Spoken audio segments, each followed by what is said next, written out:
everybody, and welcome to Toy Geeks. My name is Jake Lafferty from Geek Dad Life. And I'm Dan Larson from Secret Galaxy. And we're here to dive into your favorite toy lines 1 year at a time. And we have arrived at the last year of the 2000X Masters of the Universe series. And to join us is a toy geek, first and foremost. A co-host on one of my favorite podcasts, Blank Check Griffin and David. Also plays Watto on the George Lucas Talk Show. But honestly, out of all of those things and many more things beyond that, plays the best Orko in the history of Masters of the Universe. Oh, there we go. He's repping on his shirt, yeah. I repped a shirt, yeah. Griffin Newman, welcome back, good sir. How are you? I'm doing well. Thank you so much for having me. I was saying this right before we started recording, but I listened to the first 2 episodes of the series and I got jealous and immediately messaged you guys because I really, really wanted to be on this one. And I didn't want to be in a position, but I was like, I'm just throwing it out there. Because I feel like the first time you guys asked me to be on the show was for Vintage MOTU. Yes. And that was before my time biologically. And so it's certainly a line I've studied a lot and I have thoughts on, but I felt like as a listener of the show and as a fan, I'd rather be able to contribute like toy hunting stories and such. Yeah. And so I was just like, I hope they do 2000X someday. And then, of course, you booked the 2 must-book guests for the first 2 out of 3 episodes. So the strike zone was real slim for me to slide in there. No, it worked out perfect. And yes, there again, you were on the boards. Like, gosh, should we reach out to Griffin? Like, I don't know, it's busy, it's a shorter series. We'll get him on maybe classics or something. But I'm so glad that you're here.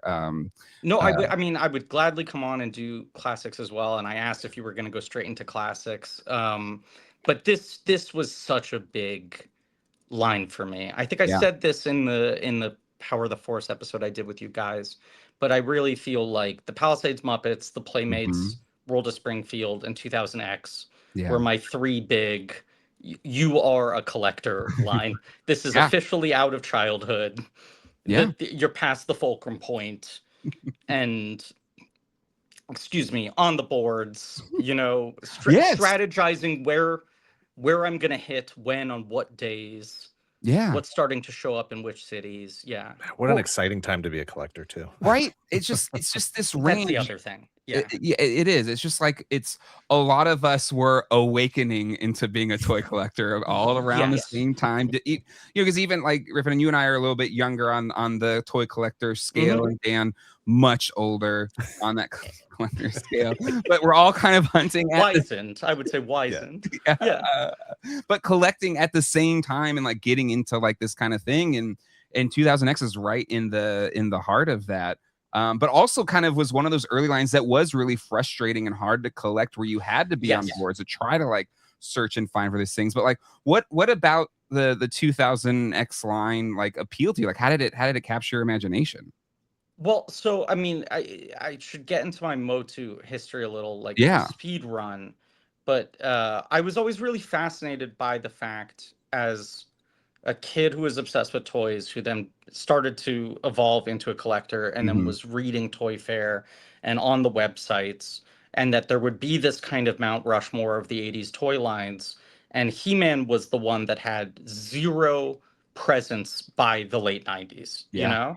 So Transformers is constantly being revived and reiterated. G.I. Joe is being revived and reiterated.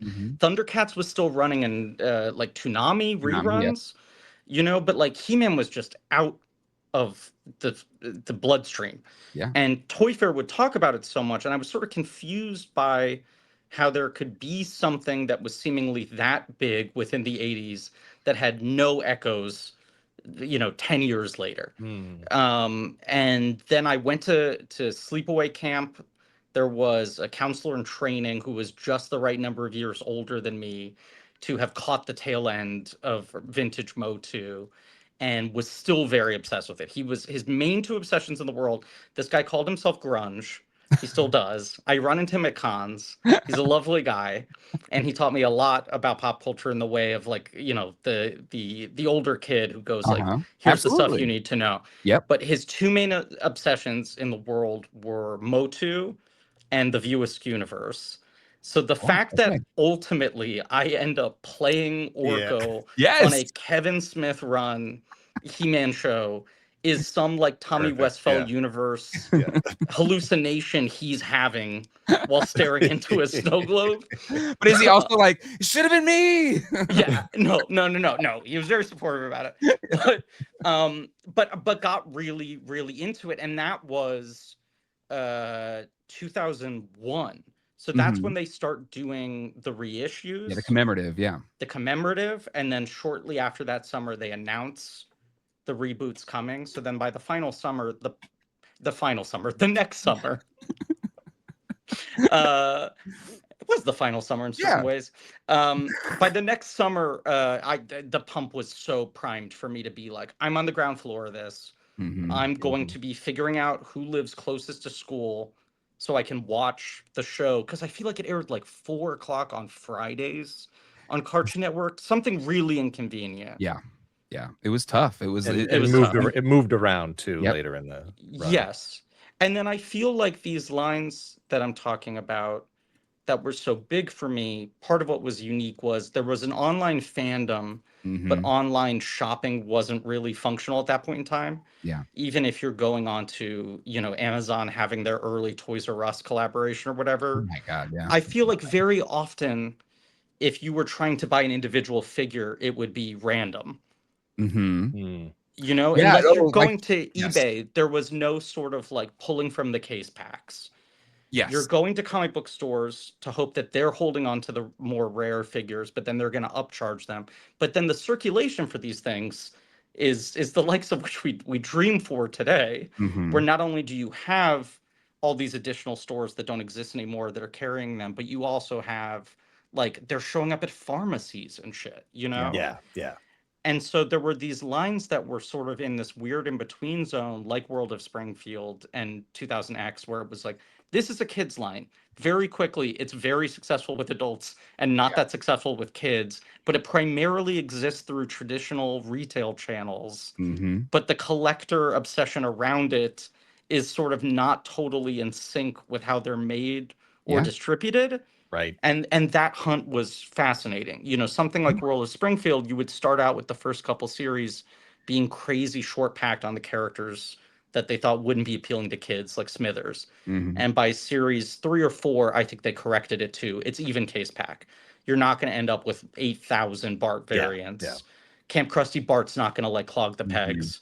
There's only going to be a peg warmer if they really just fuck up on a character that no one wants. But they're all even. And 2000X was just, I feel like you talked about it in these last 2 episodes, but one of those ultimate, was this line just single-handedly fucked by the case packs?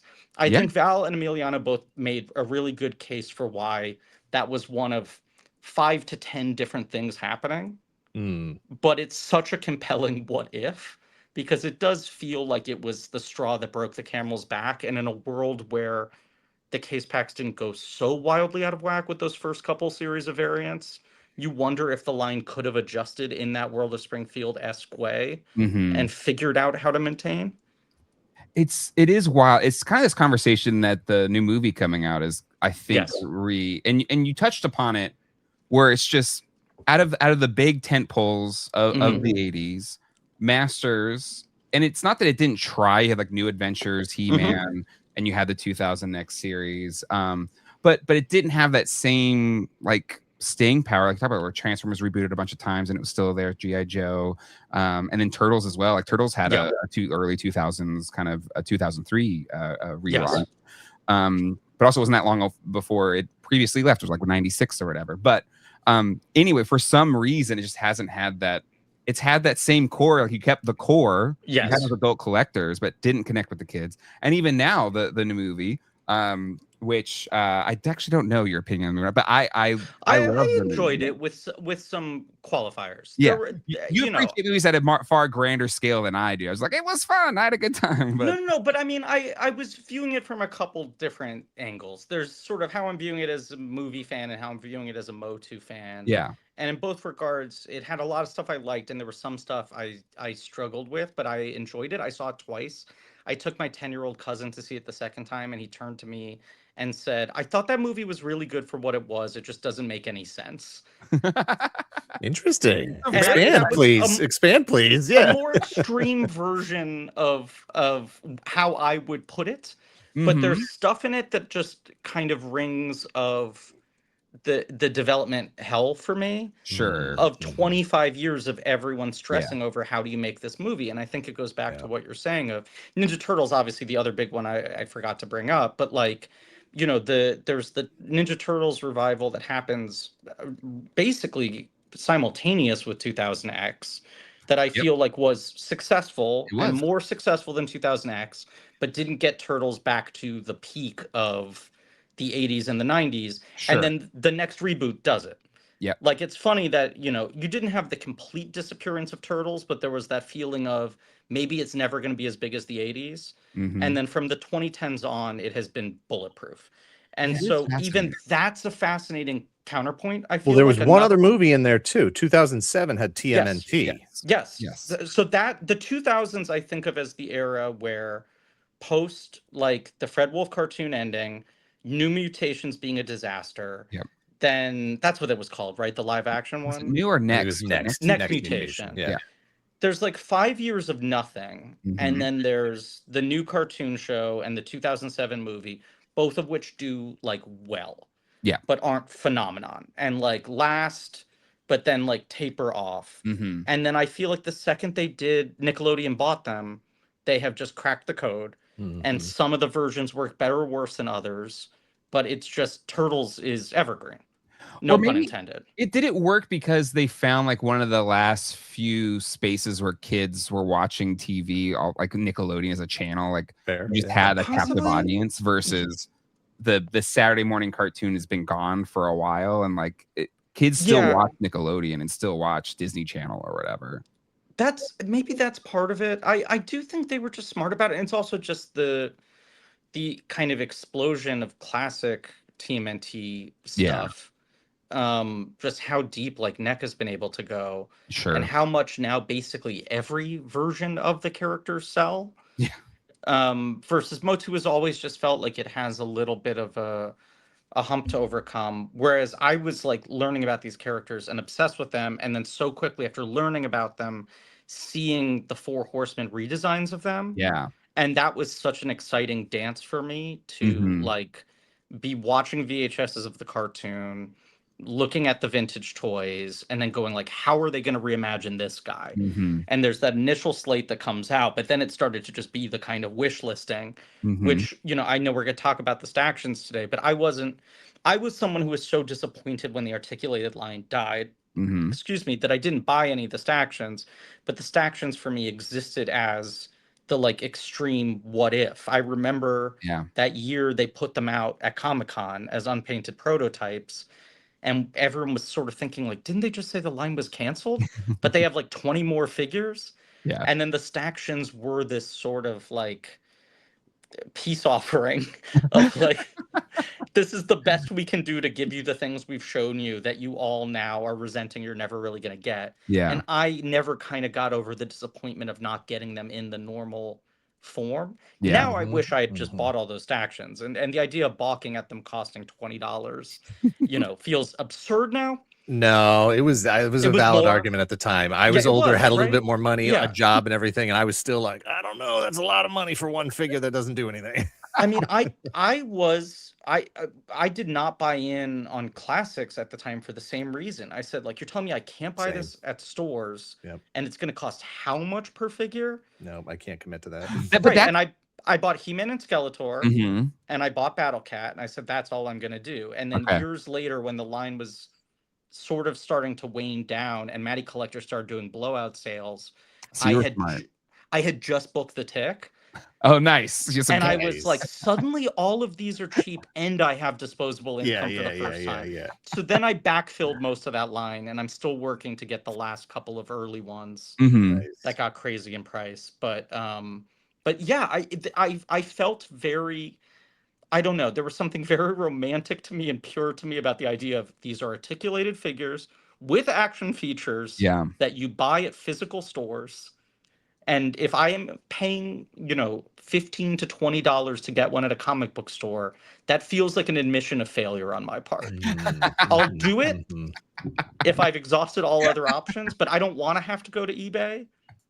I want to find these in the wild. Amazing. It's funny, that argument has come up. Obviously, Emiliano talked about it, Val talked about it. I don't have that recollection of any of them being difficult to find, and I wonder if that's just being a few years older, having a different experience tracking them down, because I know that I would get out of work at like I don't know, 10 o'clock at night, and then I would just go to the 24-hour Walmart, and they were probably like stocking the shelves then, and I would just be like, I'll take this, good to go, like the only one I didn't get right off the shelves and had to go to the comic book store to get was Merman, and I ended up with the variant because they didn't have the regular one.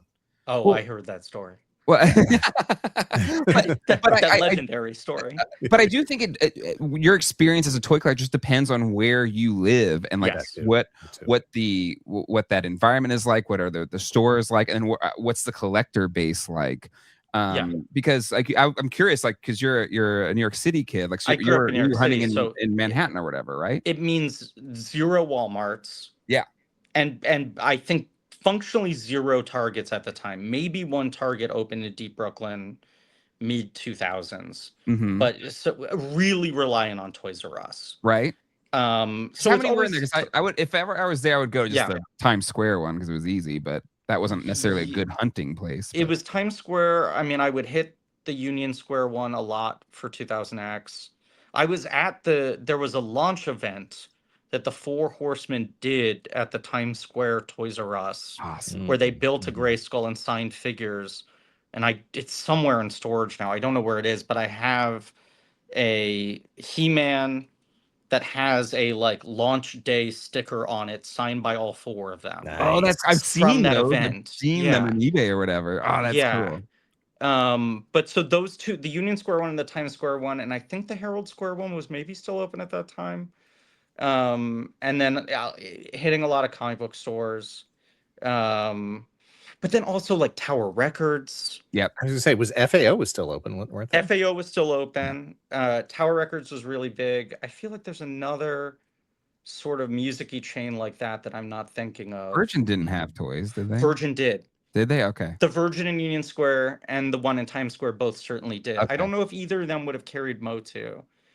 But those were big hunting spots for me, because Union Square had Virgin, Forbidden Planet, the comic book store, which is great and still open. I later worked there, and Toys R Us. There was sort of a Bermuda Triangle of hunting between those 3 locations that I could do.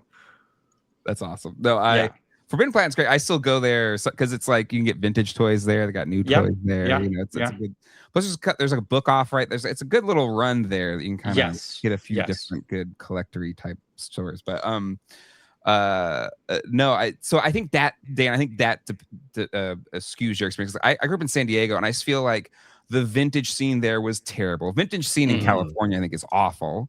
And then it just depended on like the new stuff, or again, but maybe because I was younger and I just didn't hit it at the right times. But it took a lot of work sometimes just to like try to complete whatever collection you were going for. I feel like the first couple waves, I do think I got them all on pegs at basic retail pricing. I do remember, ironically, Orko was one that I got at Toy Tokyo for slightly more, but I can't remember if it was because he had been hard to find or I was just impatient. And it was the first place I'd seen him, and there was maybe a fear that he was going to be hard to find. Right, yeah.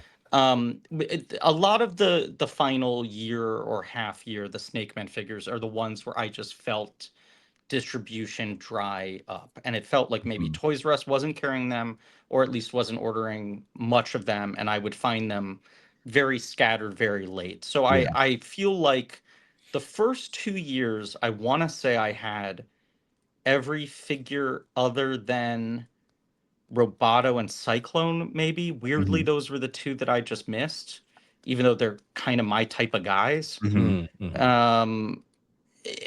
This last chunk, it was more scattershot. I remember feeling, and it was that kind of thing where it's like, this one's showing up at a discount store.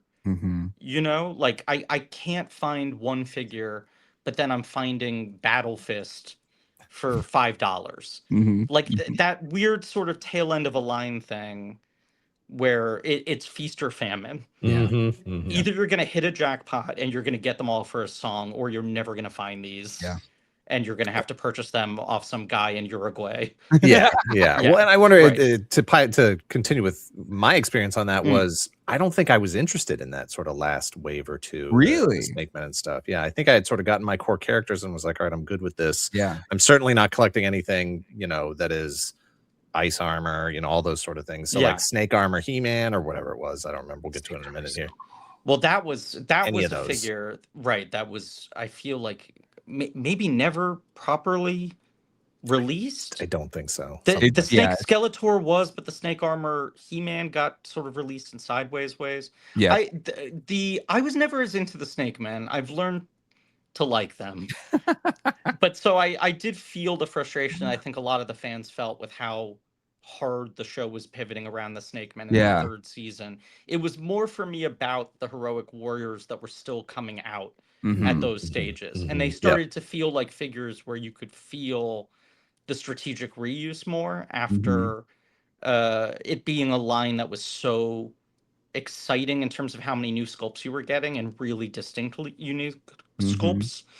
So that was a big memory for me, was feeling like, oh, we're getting fewer new characters.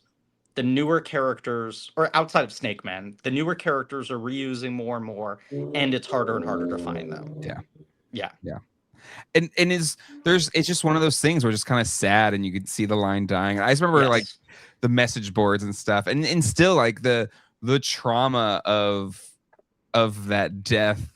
I was still felt during the classics era, and just like the discourse and the frustrations, and it was such a, I don't know, those marks are felt even maybe not now, but at least in the early graphics era, there was still a lot of bad blood, I guess, on just how things went down. Do you guys remember which year or around when the Mossman thing happened? The con exclusive? So my memory of this, yes, it was a mail away, and it was similar to what the Simpsons line started doing with the B-Sharps and the Stonecutter figures, which was certain characters had started clogging pegs really hard, and they had a promotion which was, if you buy any 2 or 3 figures and send in the UPC, you can get this plus $5 or whatever. And that Mossman was this kind of quick, down and dirty, we just flocked Beastman. Even though the Mossman on the cartoon had a very different design. And I felt like they had to message very clearly, like, this is a treat for the fans. We intend to hopefully someday make a proper 2000X Mossman. But this was basically created to get people to buy the Spin Blade variants. That it was sort of like those, you were lucky if you could cash in UPCs from Mechanic and Merman and Ram Man to get Mossman, but most people were buying Ice Armor He-Man in order to get Mossman. And that was another one where it was like, okay, this feels like it's not a move of desperation. There's some optimism behind it. They're putting resources into doing something to, like, I don't know, reward the fans for supporting the line, but it is speaking to that there is a problem. There's cracks in the foundation. But yet I had this guy and I loved it. Well, it's kind of just you hope you have the character Mossman always being done dirty, even in the latest movie. No spoilers. It is funny that 2 successive He-Man revivals have done the same thing to Mossman. It's like, what did he do? Like, what did he do? I don't know. Actually, Dan, did you dig the movie? We haven't got your thoughts about the movie. You said you're going to see it. I did see it. Yes, it was. I enjoyed it for what it was. I just didn't know what it was trying to be. That's what's trying. No, it's. I have to admit that it was a bit long. When I saw the runtime was 2+ hours, I was like, "What are we doing here? What are we doing?" And I really think an editor could have gone to work on that and taken out a good 20-25 minutes and really made it move along a little bit better. I that was the one thing too, like on the third viewing, I was like, okay, a lot of these jokes, like there's callbacks that didn't need to be there. There's a lot of just. This is my single biggest gripe with the movie is I have a lot of fun with it. I think the tone of the movie is pretty successful. I think basically every joke in the movie doesn't work for me. And I have no problem with its kind of like comedic lightness and its energy and all of that, but almost anytime there's a structured joke in the movie, it felt really sweaty to me. And there's a lot of them, and as Dan said, the movie is 2 hours and 20 minutes long, and I was just like, if you just kind of cut the one-liners out, the movie's probably under 2 hours.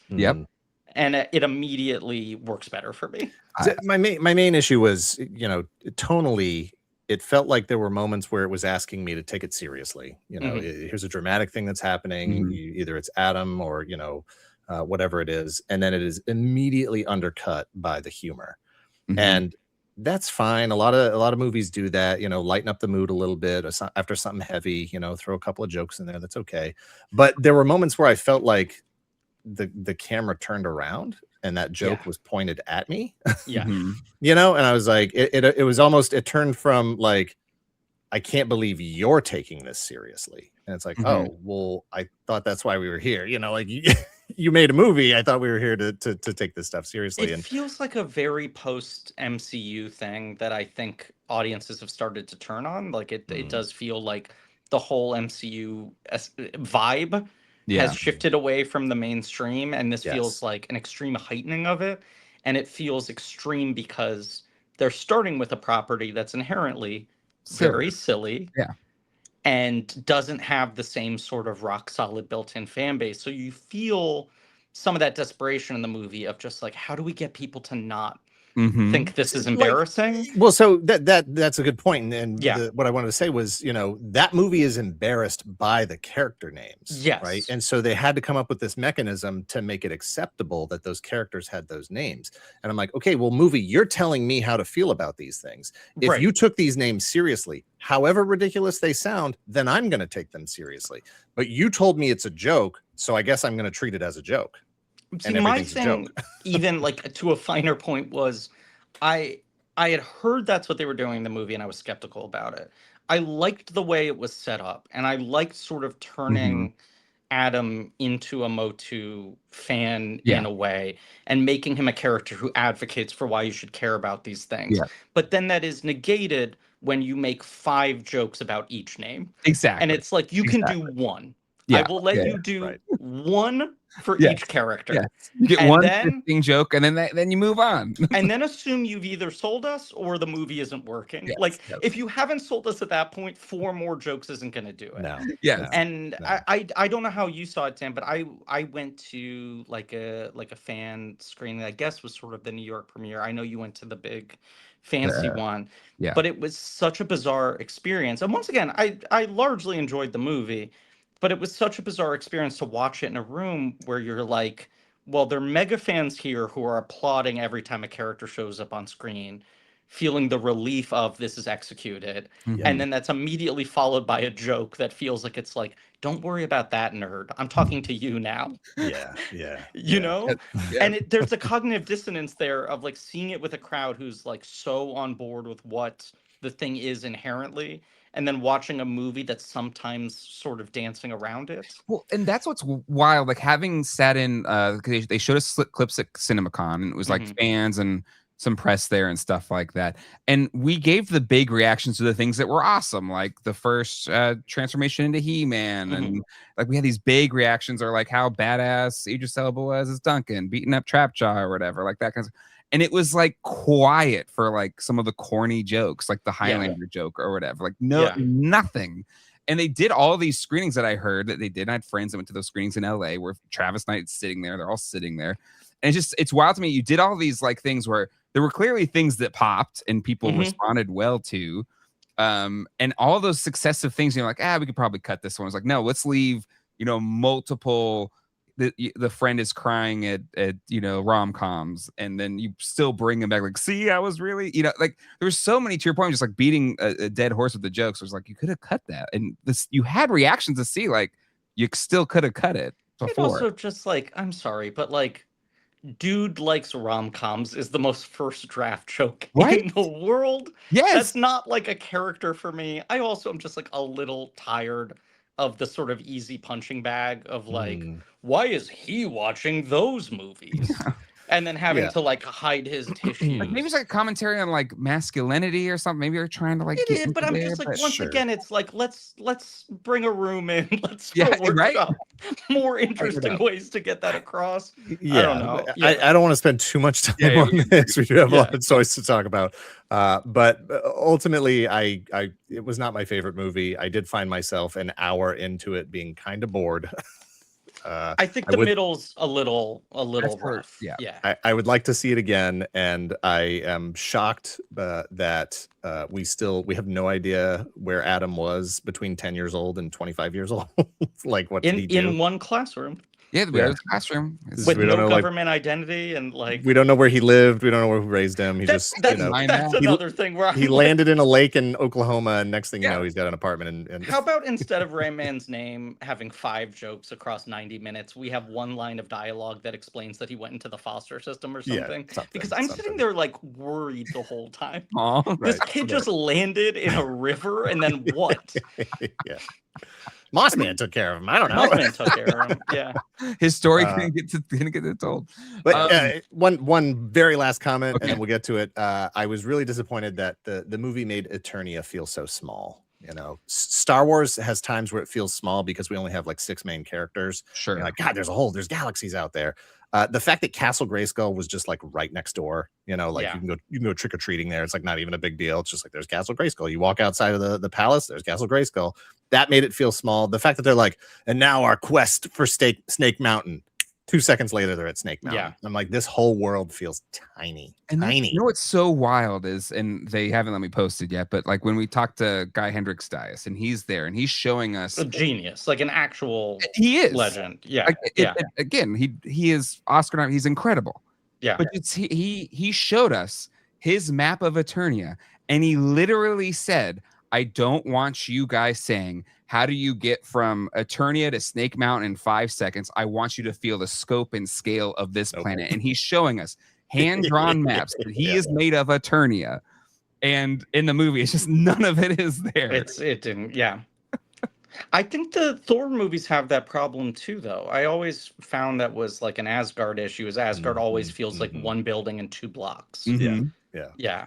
Well, let's not get off of that.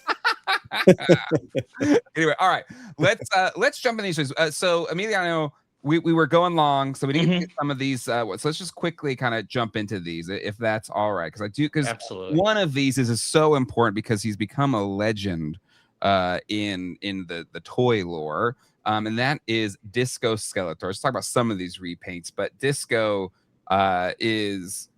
I'm curious, like contemporary thoughts, and then now. Or of the era thoughts and where we are now with Disco Skeletor. I didn't own him because I was pretty. I don't want to say like anti-variant philosophically. It was more about being a teenager with a teenager's budget. Yes, and that is primarily going to go towards new characters. Yes. I had the 2 battle. The sound ones. But other than that, I wasn't going to go for variants. I remember He-Man.org losing their mind over this, and people even saying it was a fake and a custom, and there was no chance Mattel would ever do this. I always kind of liked it. I know it's been reclaimed now, but especially compared to like Spin Blade, where I just was like, there's not enough different here. I did like this kind of batch of repaints where it felt like they took some big swings. There was sort of the yellow trap jaw. I don't remember if you guys covered that or if that will come up in this batch. I mean, but this was the biggest one where it felt like, okay, they got no budget.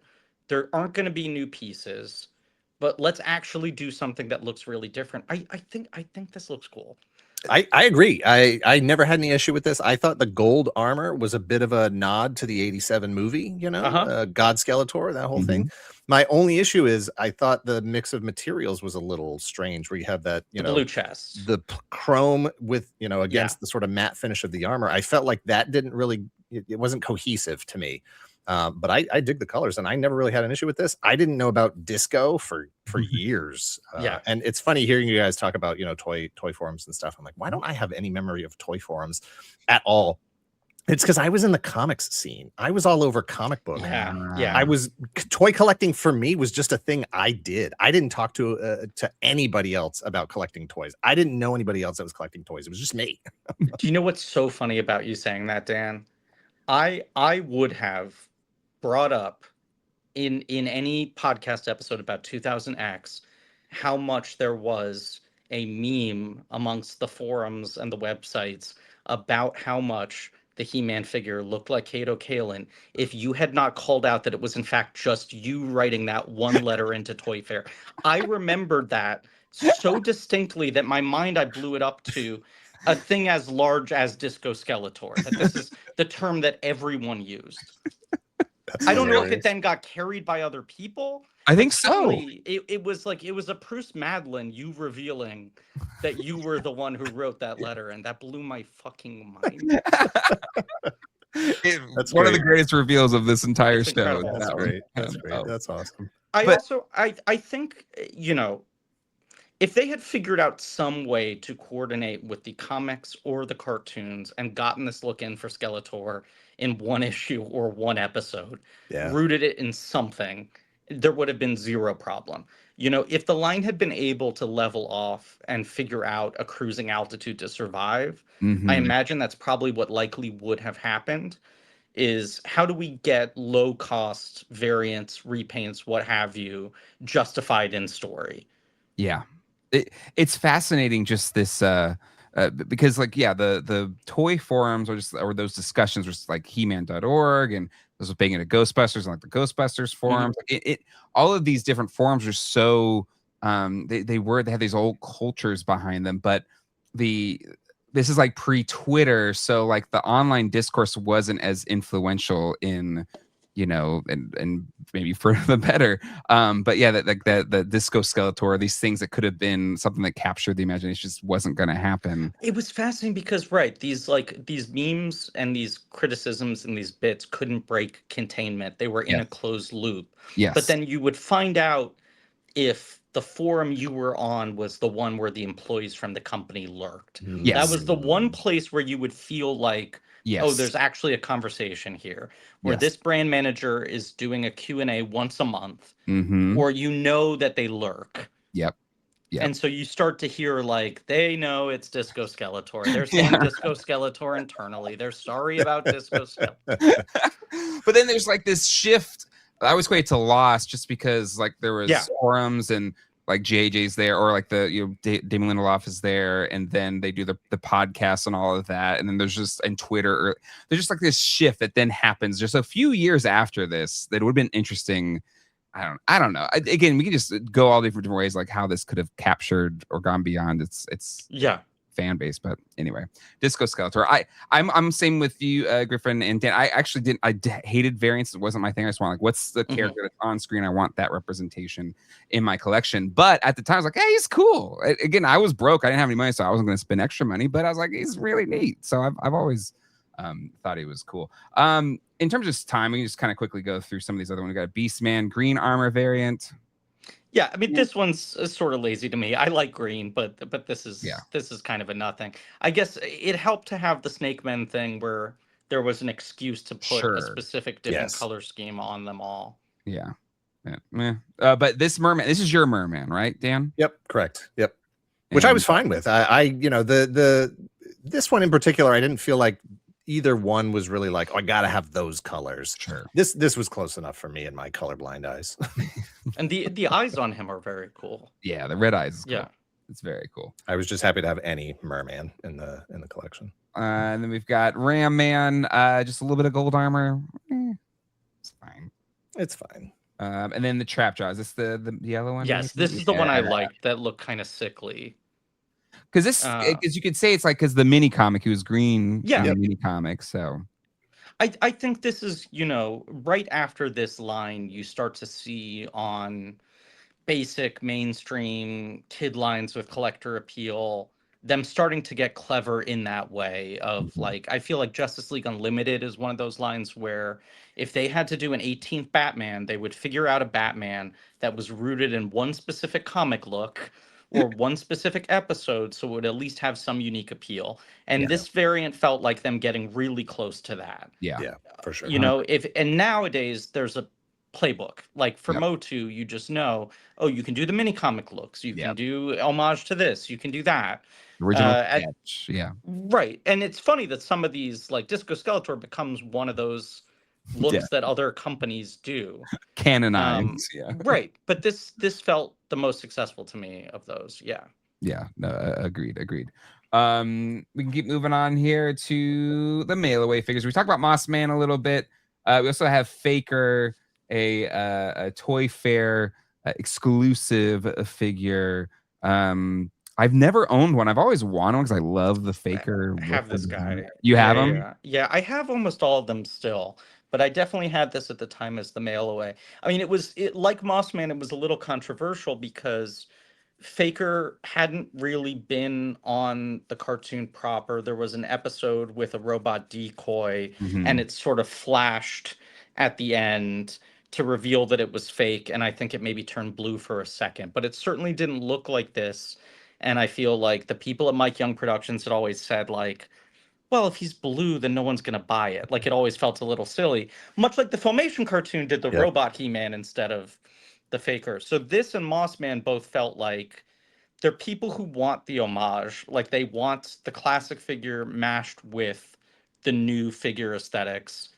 But maybe if this goes on longer, they figure out a better way to do what I always imagined they wanted to do was more of a like Terminator 2 He-Man.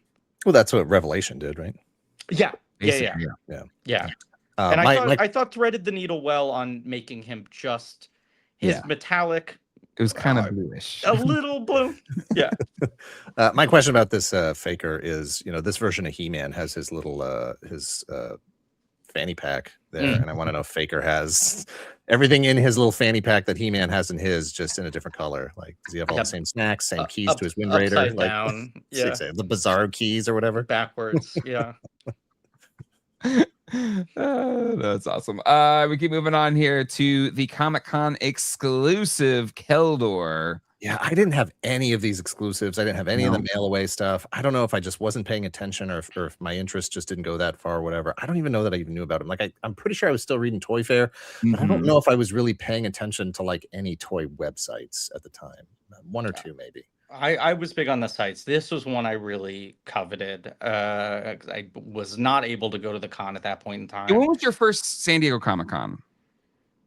I don't think I went until 2011, maybe. Okay. Yeah.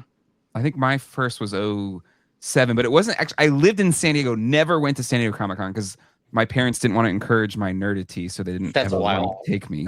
He's already at 10. We can't let him go any higher. Basically, they're just like, Jay, your room's full of toys that we can't encourage this any more than has already occurred. But then you end up hosting a Lost podcast with your dad. With my dad, yeah. Right, which I would argue is encouraging your nerdity.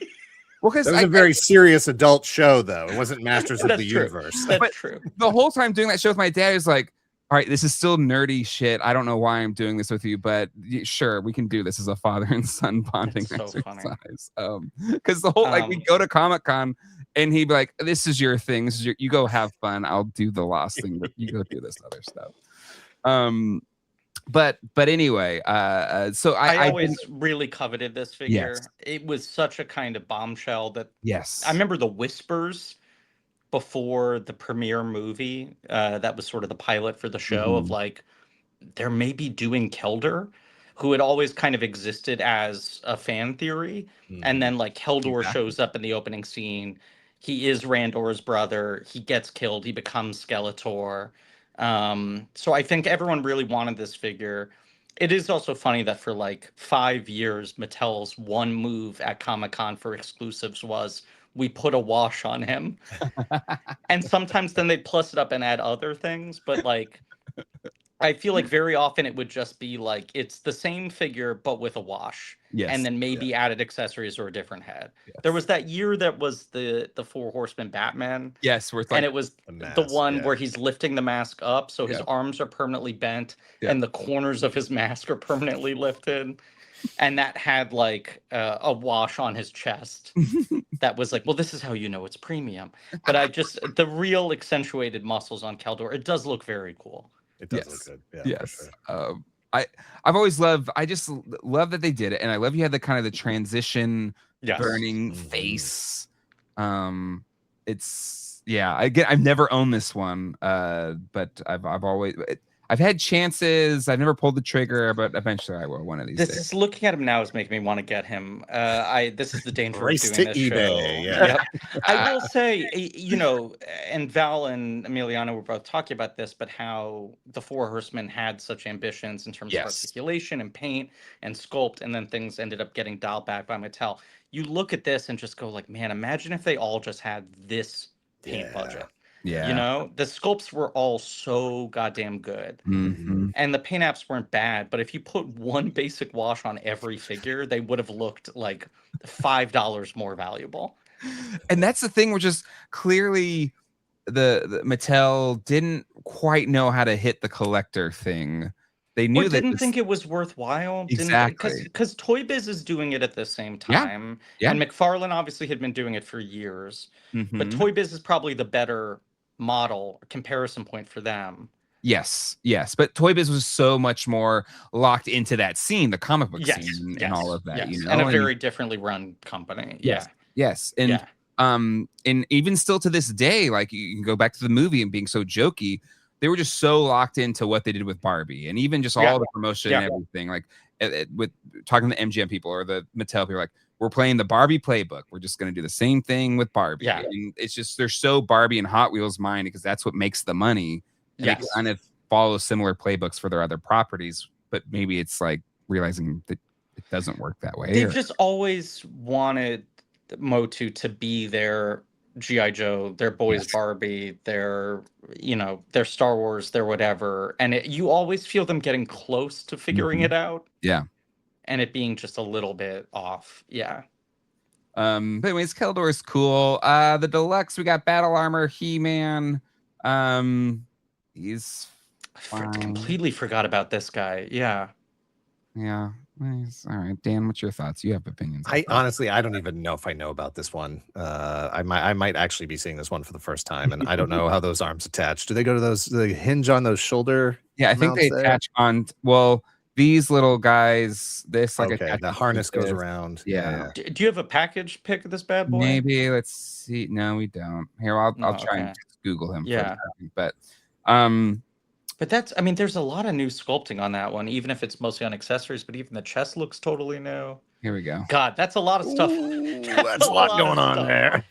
Wow. Okay. Also, who threw in his decapitated Thor's head in there? Really good. Skeletor sword, but the rest is there. Yeah. But hey, for $36, you can get it all. Yeah. Taking a look at it fully assembled is something that I wouldn't have even jumped out at me on the pegs. I would have just kept walking and said, kids will love that. Hope they dig it. But they didn't. The kids didn't love it. Yeah, they didn't like it. It didn't connect. I mean, hey, bold swing at the reinvention of Battle Armor He-Man. Yeah. And then let's see what Battle Armor Skeletor. Yeah, same deal. Just a bunch of little more terror clausy. Yeah, I guess he does have the claws. That was the thing I remember as well, is feeling like when they would get to the variants, they would be so close to being, in the same way that like a Rotoblade, you're like, could you not just do flying fists? Exactly. Would that not just immediately sell a little more to collectors and help move them off the pegs? This is so close to Terror Claws without actually scratching that itch. Yeah. But again, it goes back to them just not being not fully clicked into the collector thing and knowing that you can have your kids dig it, but then also, hey, the collector's going to like. I think it's like Origins finally figured it out maybe 20 years too late it's a good kid's toy. Kids like playing with it, but it still is something for the people that like the original or whatever, And obviously, I mean, they had people working on this line who were mega fans and knew these things, and I think left to their own devices would have identified these things, but perhaps weren't listened to enough. I just bought the new Samurai cartoon collection version of this. I didn't get these. I have to admit, I always kind of liked them. It was in the same Disco Skeletor bucket. Sure. They push it so far, and there is at least a cohesion in the idea that I like the extremeness of it, and we'll get to it. But particularly, I came really close to buying the Samurai Man-at-Arms a few times. I think specifically because he was always my second favorite hero behind Orko, and I liked that he got a variant, and I thought this looked kind of cool.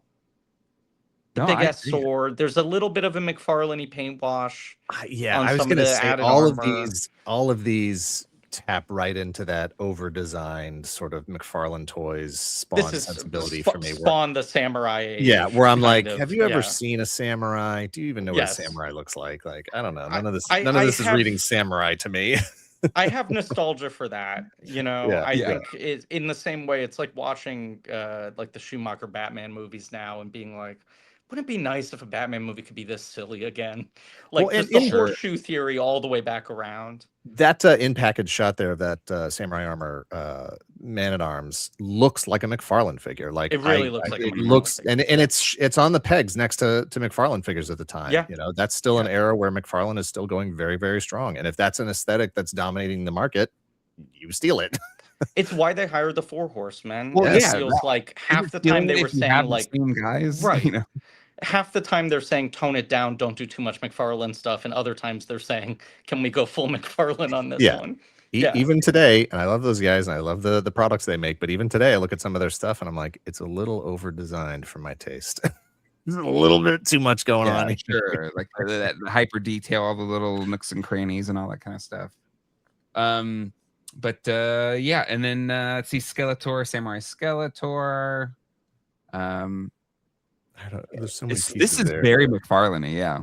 I do find it funny that they landed so hard on stilts as a keystone of the samurai. Yeah. Nothing stealthier than stilts. Like big, like four-pronged stilt boots. Where's Samurai Extendar? Yeah, exactly. The tallest action figure ever. Kids want to be taller these days. We just got to tap into that stilt vibe. He's got stilts and his legs extend. Oh my god, he's really tall. I guess they did put a version of Samurai Armor He-Man in an episode, which that at least had a little more of that intentionality crossover. But yeah. I just, all of these accessories, all the pieces in that image, like none of that appeals to me. None of those shapes appeal to me. None of those contours, none of that silhouette. Nothing in that image appeals to me in any way, then or now. It is funny to see it all laid out like that, because if you just gave someone those pieces in a box, I think you'd be hard pressed to figure out how they fit together. Yeah, no. That is so true. That is so no sword. Hey, compliments them. No sword has ever looked like that before. No. Yes, competing cross guards or whatever. Yeah. All right. Let's kind of speed run the rest of this stuff here. We got Wolf Armor, He-Man, Snake Armor, Skeletor. Cool. I mean, that Snake Armor Skeletor they just redid as Origins figure, didn't they? They did, yeah. Yes, they did. Yes. They sort of have made this into a little bit more of a canon design. And then I feel like, am I wrong in thinking there was a secondary release of this figure as well? I think so. It might be in a single card. Yeah. Looking through right now. Maybe. Because it feels like they maybe landed on that design by accident, and then we're like, never mind, next year, all Snakemen. Mm-hmm. Yeah. Snake Skeletor is important. And then E-Man Eagle Fight Pack. I think that's within the realm of acceptability. In world narrative, this makes sense. Sure. I still know how much Val hated the previous wing. Yes.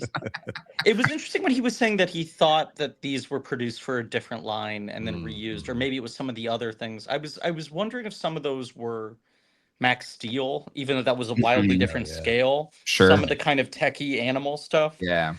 It feels like it could have existed Max Steel. I liked, even though I wasn't buying these, I did like the idea of them having these kind of modular price point things of this isn't a variant, this is an add-on to a figure, you know? This is a secondary playset kind of things. Yes. That when I would look at the 80s line, I was jealous of how expansive it felt. Yes. And how many different types of SKUs there were. And it felt like they were at least trying that with like, here's kind of an accessory pack that's also a vehicle, that's also a creature and doesn't cost too much. Yeah, absolutely. Agreed. Then we have basically the bad guy version. This was kind of fun though. That face. Yeah, it looks very Transformers-y. I was gonna say it's reading Silverhawks to me. Ooh, okay. Sure. Yeah. Yeah, it's kind of fine. Whatever. I didn't like any of these. Like if it wasn't a vintage thing, I just did not care. Yeah. But what it's just kind of maybe the kids liked it. We have a samurai battle cat. Div never wanted this whatsoever. No. But I appreciate that they did something else with Battle Cat, you know? Yeah, they did. The vintage line just gets the one hit and that's it. It's true. That's true. Is there a fully Let's see. suited up version of this? I just want to see what the final. Yeah. Wait, maybe in the box art there, Jay. Yeah. Oh god. So many tabs. Too many tabs. So many tabs. There you go. Yeah, I mean, altogether, it's kind of it's a lot. It's as the Doughboys podcast likes to say, it's a little ungapachka. It's too many ingredients at once. But there is something a little cohesive of now it just kind of looks like a tank, you know? Sure. Yeah. And then you gotta have your samurai He-Man and the samurai battle cat. It makes sense. Yeah. They coordinated outfits all the time, sure. Yeah. Now, does he just charge those up regular? Like when they just do their regular transformation from Prince Adam and Cringer into He-Man and Battle Cat? Does it deploy the proper mission specific armor? He has to say, I have the samurai power. Yeah, exactly. He has to add on. He has to modify. It's a little GPS system. It tracks where he is and what he's doing. Yeah. All right, send him the ice armor.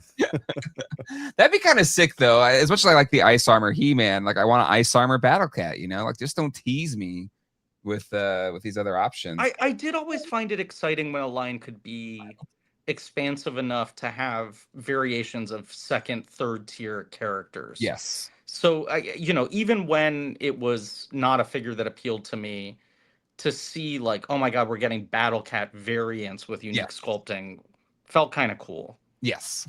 And you would think, oh, cool, we'll get a samurai panther. No. How about samurai raptor? Battle Raptor. It looks cool. It does remind me of the when you go see the living dinosaur exhibits or whatever now, the big arena shows and stuff. Oh, sure. And you can see the motor rays. You can see the yes. you can see the mechanisms. That's what this looks like. Yeah, unintentionally I do. That's the exact thought I had as well. Totally. And I don't know what kind of velociraptor that is, but I've never seen a raptor look like that. It's a battle raptor. Yeah, it's like he just looks like a weird alien. You've seen Jurassic World 4, right? It's in there. He's in there. Oh boy, yeah. But this feels like it's from a different toy. If you didn't have the little samurai kind of bits here, this would feel like a completely different toy line. I mean, this would display fine next to Tyrannosaurus, right? Sure. There's no other dinos. That's right. That's fair. All right. Tax Squid. Yeah. I did like because there was Attack Squid and Battle Whale. Yeah. And I like that they felt like MOTU versions of the Museum of Natural History display. Sure. War Whale. Of course. Yeah. Nice. Yeah. Somebody's sourcing their toy designs from an ancient mariner's map. Yes. And then a Dragon Walker. But before we move on too quickly, and you don't have to go back to the pictures, both of those vehicles don't look like He-Man to me. No, they definitely look like they're from something else. Yes. Yep. Okay. Yeah. There's something a little too clean in the kind of mecha vibes of them. Yes. I feel like when He-Man has robots and cybernetic stuff and whatever, it always feels a little more scrapped together. And it's I feel like a lot of the aesthetic of He-Man is seeing the rivets and the bolts and the lines of the plates and things like that. And this is just a little too, clean for my taste. But also just the thing of just like the toys, the figures themselves just don't work on these kind of toys. That was a big problem. I can't picture that He-Man figure sitting on something like this. Well, because I really like the sort of the torque and the muscular tension and the posing of the figures. But then the articulation is so limited that unless you're really tailoring the vehicle or the ride-on for that figure and being very conscious of the position that character's legs are in and how little they're going to move, when you try to put like a mechanic on a thing like this, it would just be sort of like legs completely splayed out, arms nowhere to go.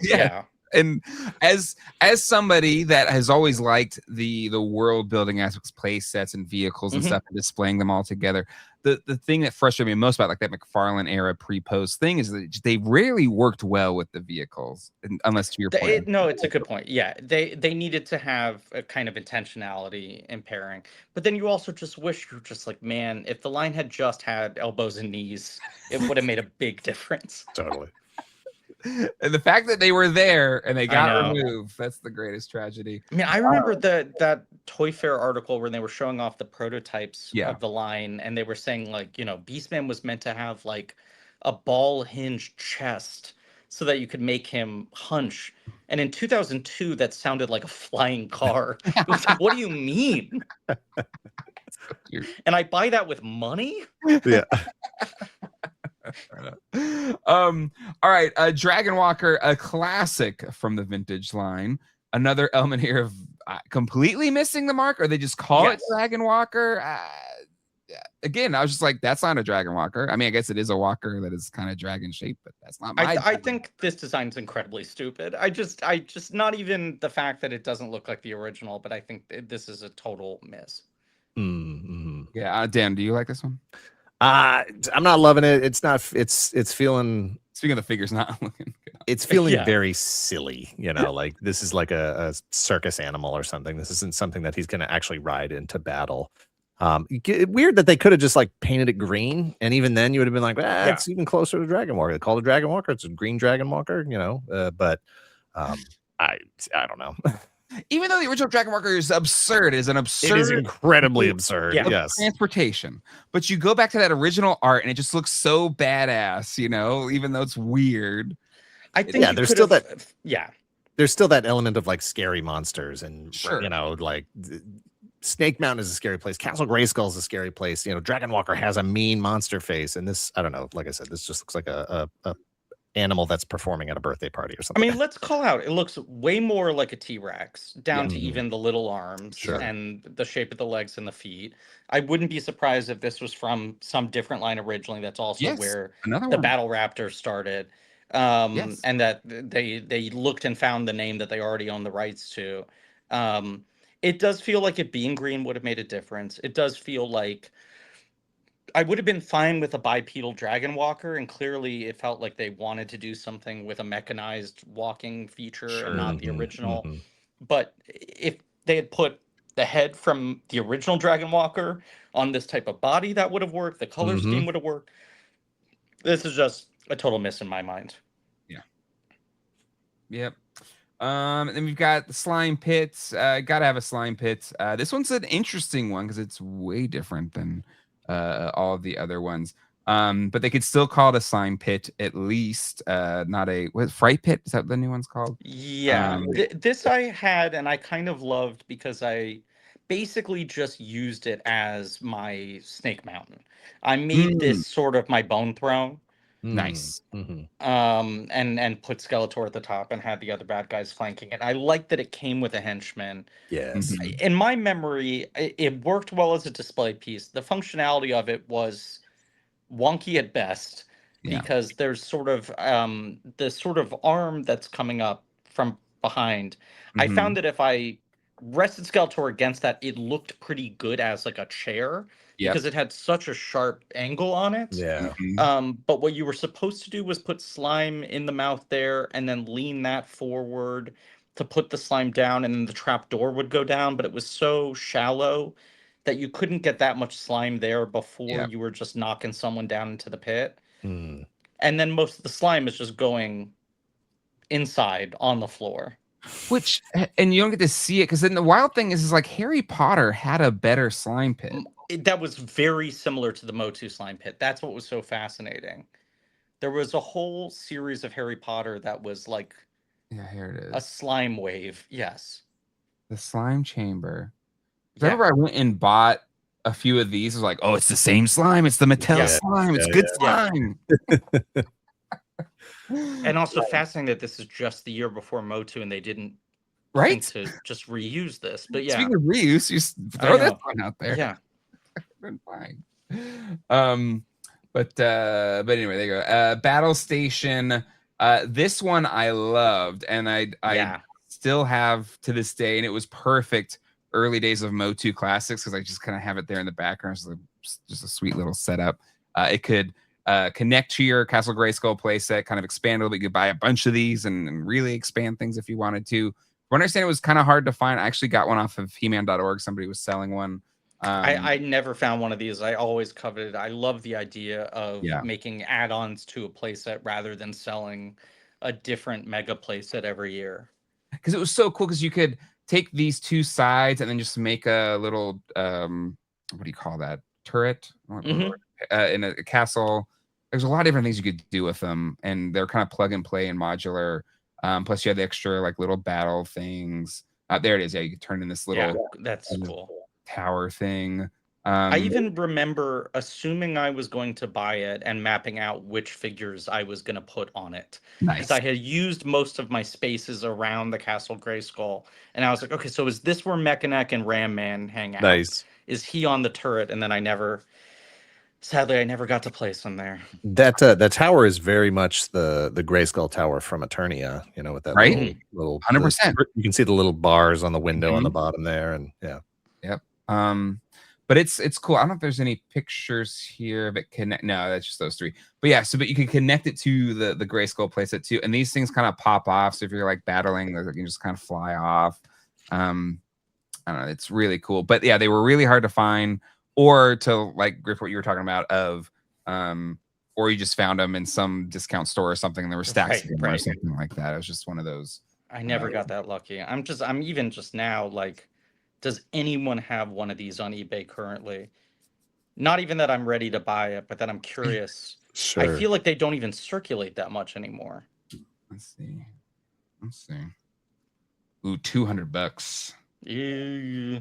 Let's see. But that's just, let's go to sold. Maybe we've had some 159, $71. Okay. March 29, 2026 had to be there.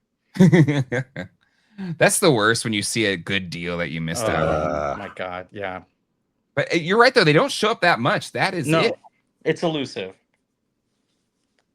Dang, I have to dig mine out. I should put it up on eBay. eBay, cash in $200. Exactly. Let's go.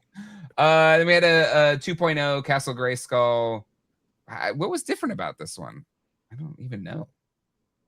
I think there's some slightly different paint ops on the inside from my memory.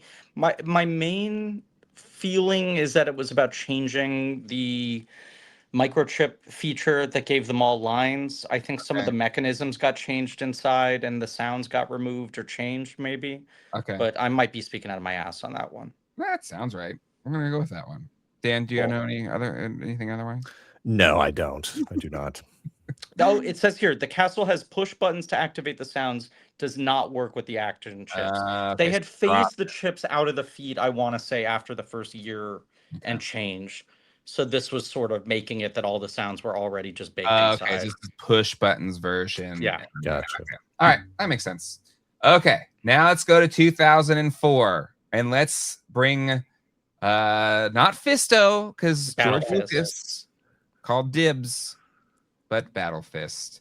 This was a figure I loved and had, and was one that I felt lucky to find, because this is when they were starting to get more and more limited in their distribution.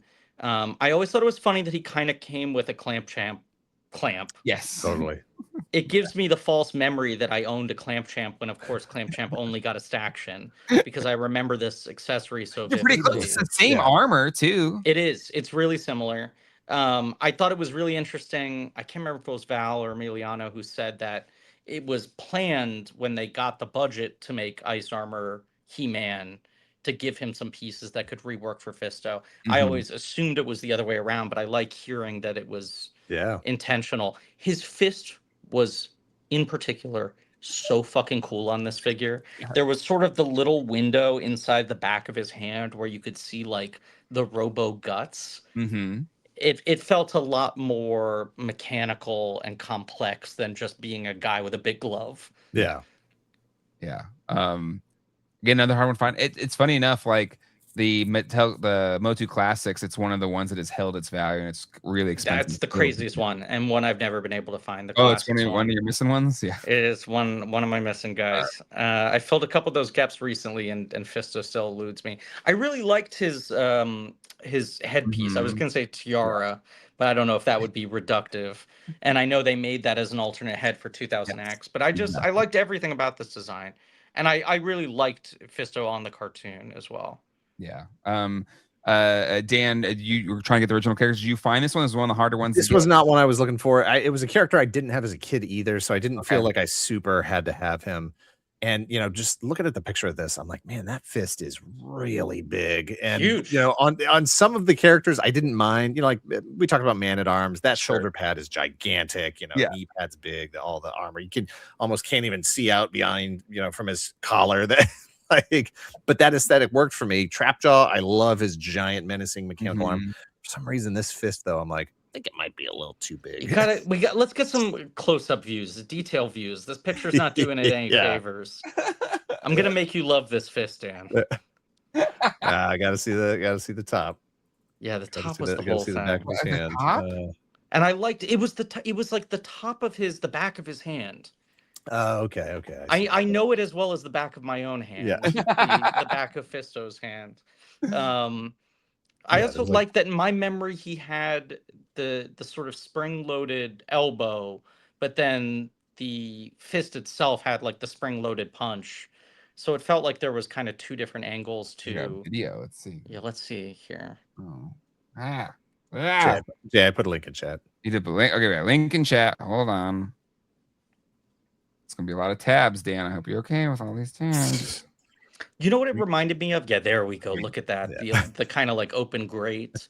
It reminded me of Ash's mechanical hand in Army of Darkness. Yeah. Just made 1,000 times bigger. Yeah. And it makes it look, hey, one of the great classic toy mechanisms is firing robot fist, right? So I'm totally cool with that. Totally cool with it firing and bringing that sort of to the mythology. If it's a robot hand, do anything you want with it. But so this is when you over, Dan? No. I thought we were close.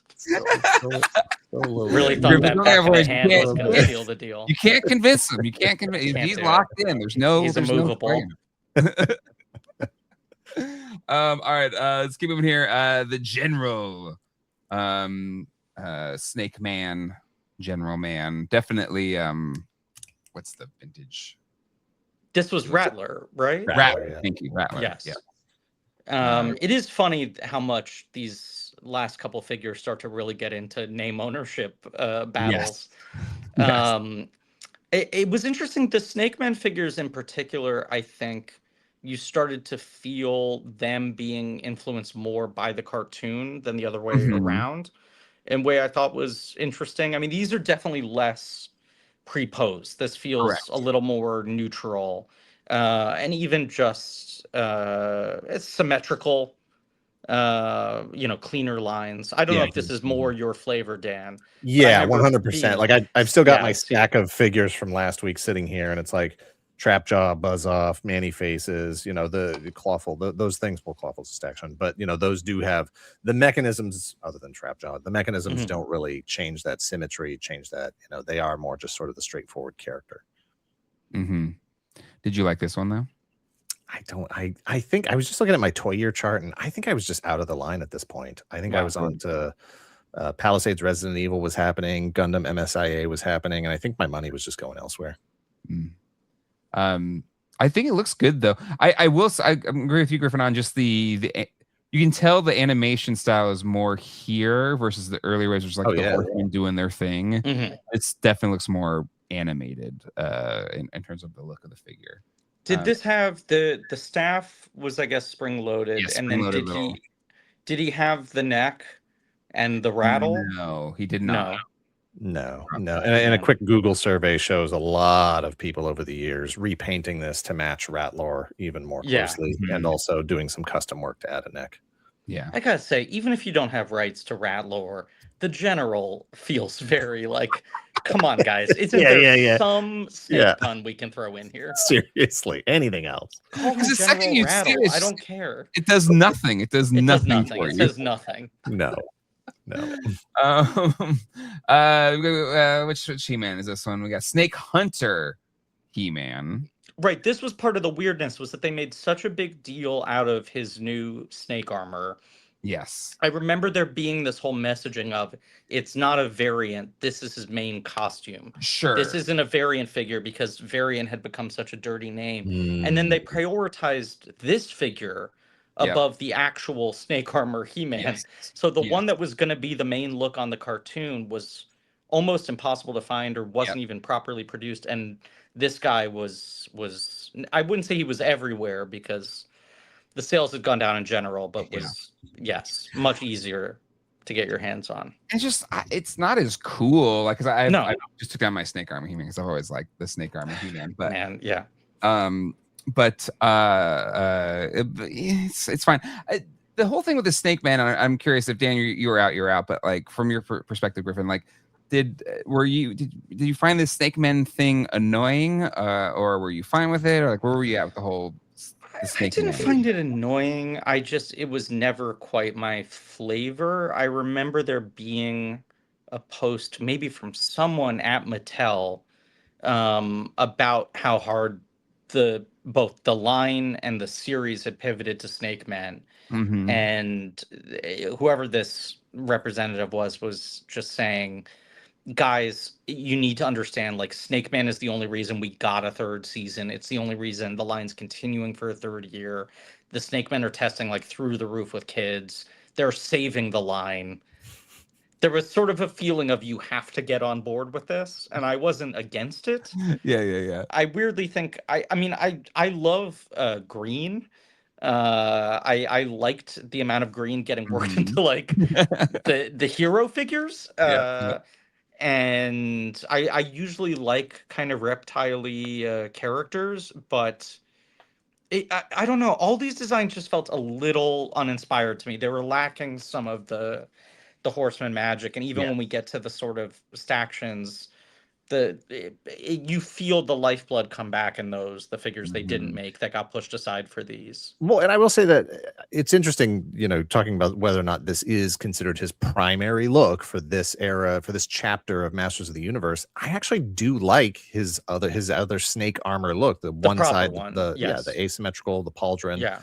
I don't know what the argument is for, fighting snake people with fangs and leaving that much bare skin. You think you want to just cover it all up? I don't know. It's something like this. Exactly. That's a thing you'd always hear too, was that when they were doing focus groups with kids, that they were always confused by how naked He-Man was.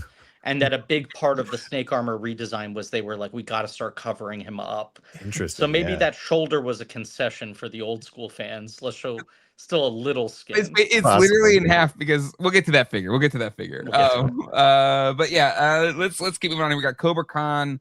Venom. He looks great. This was my favorite of the Snakemen, and this was one of the few I owned. Yeah, he's sick. I mean, adding the whole Cobra, the hood, and the ability to actually turn his head, with that hood on. Those were my two favorite things that the Horsemen would do. Were figure out ways to retain some additional playability beyond the limitations of the action feature, like when they added neck articulation to man-y faces. That felt revolutionary. It felt like the atom had been split. And this is the same. I also really liked that they got away from every guy needing to be shredded. So I loved seeing like a Cobra Khan that was more live and felt a little more alien-like. Maybe it's just shredded for snake people, though. Like maybe they're like, I'll never have a 27 pack. I'm not body shaming him at all. It was just nice that you could have taller characters and stouter characters and leaner characters. Different silhouettes for sure. Yeah. I love it. All right, we'll keep going on here to King Hiss I always like this design. The original one is so dorky looking. Yes. This one feels way cooler to me. Dan, I'm trying to remember your vintage King Hiss thoughts. I feel like we kind of roasted him a bit, but what's your thoughts on For this? sure. And the original one is a weird play mechanic. You just snap that shell off of him and you got this multi-layered multi-limbed snake guy on the inside that's just one step above a bendy figure. But as a kid, I really did like, and I don't know what I was on record for saying when we actually covered it, but I actually do recall liking that King Hiss figure and thinking it was interesting that it was sort of going in a different direction. This was a different kind of main villain for He-Man to fight that wasn't Skeletor, that wasn't Hordak. This was a new guy on the block. And I honestly, I don't know how much of my enjoyment of He-Man was driven more by those Earl Norem posters versus the actual cartoon. Because I had a subscription to He-Man, to Masters of the Universe magazine. And those posters just created it was more of that like Frazetta feeling of a world for these characters to live in. And more in line with the Alfredo Alcala comics, the mini comics, as opposed to that real Filmation sensibility. And so I think I actually did, as a kid, was okay with King Hiss. This figure I never got. Again, I think I was out of the line at this point, and I'm looking at it now, and it doesn't look very articulated. Like even the vintage figure at least had movable arms. I think you're losing the arms here on this one. This one, to me, I like the character design a lot. I think the engineering of this figure did not quite work. And even the way the shell came off, the snake arms underneath were very short and kind of underwhelming. When they did the classics version of this design, I felt like I finally got what I wanted. Agreed. I can't not hear a Trey Parker Matt Stone voice coming out of that snake face. It does really feel like it. He's a little Terrence and Phillip. He looks a little Canadian. Hey guys, Hey buddy. 100%. Yeah. Oh man. King Hiss. All right. Let's keep moving on here to Serpent Claw Man at Arms. Oh, this is I want to have them. So a bit of a color change here. Yeah. You're a Man at Arms guy, Griffin. Like, what's your thoughts? Sorry, Dan. That's right. What wasn't ever going to buy him, but was always a little tempted just because it was Man at Arms with silver and more green, which I'm inclined to like. I did buy the recent Origins homage figure to this, specifically towards the eventual Snake Lair playset that we're getting in 2087, I think. It's so weird. Like, just we'll get an update, but the most recent one, like it was the old pictures and stuff like that. I don't know what's going on. I kind of liked this though. I thought this was, on the scale of there are enough changes to make it unique, but it doesn't feel like it's doing anything too extreme. And it, Man at Arms makes, especially the way they set him up in 2000X, makes more sense for variants because he was so much of a gadgets guy and a guy who would obviously be modifying his armor to fight specific battles and things like that. Well, and that's the whole thing of just like the Mattel folks that were like, well, it's got to be like Batman. But Batman always just like it made sense with the characters. They had different gadgets, different suits for different occasions, or at least as a kid, you're like, oh, I need the underwater suit Batman or whatever. It just made sense. Man at Arms is like that. Man at Arms is like Iron Man, except the problem is he's He-Man's older mentor figure. And He-Man doesn't really make sense to be wearing that many different costumes. Exactly. Dan, what's your thoughts here? I know you're big. I think it's interesting that there wasn't really much aesthetically, not that much change here. You change the colors, but a lot of the He-Man stuff is like almost a complete rebuild, a complete the sculpt is different, the armor is different. This is just repaint it and give him some other weapons. I'm actually not loving the color scheme on this. It almost feels unfinished to me, and that's just because I'm so used to the orange all over him that seeing it like this, I'm like, this almost looked like he just got primered and then forgot to finish it. I was gonna say, I think the problem is that his gauntlet and his boot should be silver as well. There's a kind of like you committed halfway feeling to this guy. But I like the metallic green. maybe if it was a convention exclusive, it could have gotten some of the wash because I think that could have helped. Oh, That's true. oh. That's true. Throw a wash on that bad boy. Oil it up, baby. There you go. All right. Keep moving on here to Mecha Neck Serpent Track. I'm curious, Dan, because you've given Mecha Neck a lot of flack over the years on the show. Did the movie make you like Mecha Neck anymore? Because I loved Mecha Neck. No, nothing. No. He slung his neck around and beat people up. Just practically, how does that even work? How is he even paying attention to what he's doing? I liked watching him use his neck to fight because it felt very kid logic. I couldn't stop thinking how much that would hurt to do. Even if you had a neck that could extend like that, the idea of hitting people with your neck must suck. It was not. It's robotic. You don't feel it because it's a robot neck. I get it. I'm just more concerned about the sort of battlefield vision. How is he seeing what's going on? Does he have a sort of gyroscope or something in his head so he knows which way's up all the time? It's like a missile gyroscope, and on this figure. Yeah, exactly. It's got a no, he did not. This, if anything, this was lateral move for him in my mind in the movie. It did not go up. It was just a lateral move. Wow, ridiculous to ridiculous. The way his neck went lateral and then hit guys. Exactly. Yeah. I gotta say, when I saw, because they showed us like one of those clips at CinemaCon, I was like, oh man, I wonder if this is gonna finally change Dan's mind. Wow. See what I'm saying, Griffin? He can't. He's immovable. I don't know. Maybe if he had more necks. I don't know. What if you saw the back of his hands though? You'd get it. He had some kind of vent in his neck, maybe where I could see in through past the skin. All right, let's keep moving here. Hey, props to Mecha Neck though for coming back in the line. Mm-hmm. So he's on Snake Force. It's a classic. What I'm talking about, tertiary variant. This is like a C tier. Yeah. And also, a lot of these weapons are about like snake wrangling. They're about like snake handling. Yes. You know, yes. Like, so we're not going to kill the snakes. We're just going to sort of grab them, put them in a nice humane box or something. It was funny like though, a little bag, like, right? They just put them in a bag, and then it's just a big bag. Yeah. It's the other reason I always think that Clamp Champ got a figure in the Snakeman era, not just because Fisto, because everybody stole his gimmick, that everyone's grabbing stuff. You go, oh, Mecha Neck, that guy who's famous for using his hands. Yeah, and Clamp Champ's like, I'm the champ. I'm right here, clamping things, and you didn't make me. They dubbed me champ.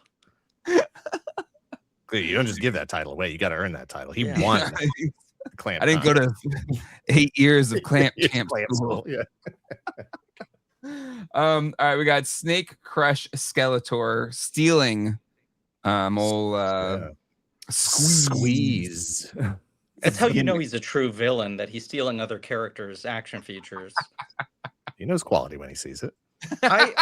I think this one's kind of cool. I do too. It's rude to Squeeze, but I think this is just on its own a cool figure. Hard to argue with two giant snake skull heads on the end. And I like arms. the exoskeleton on the arms. Yeah.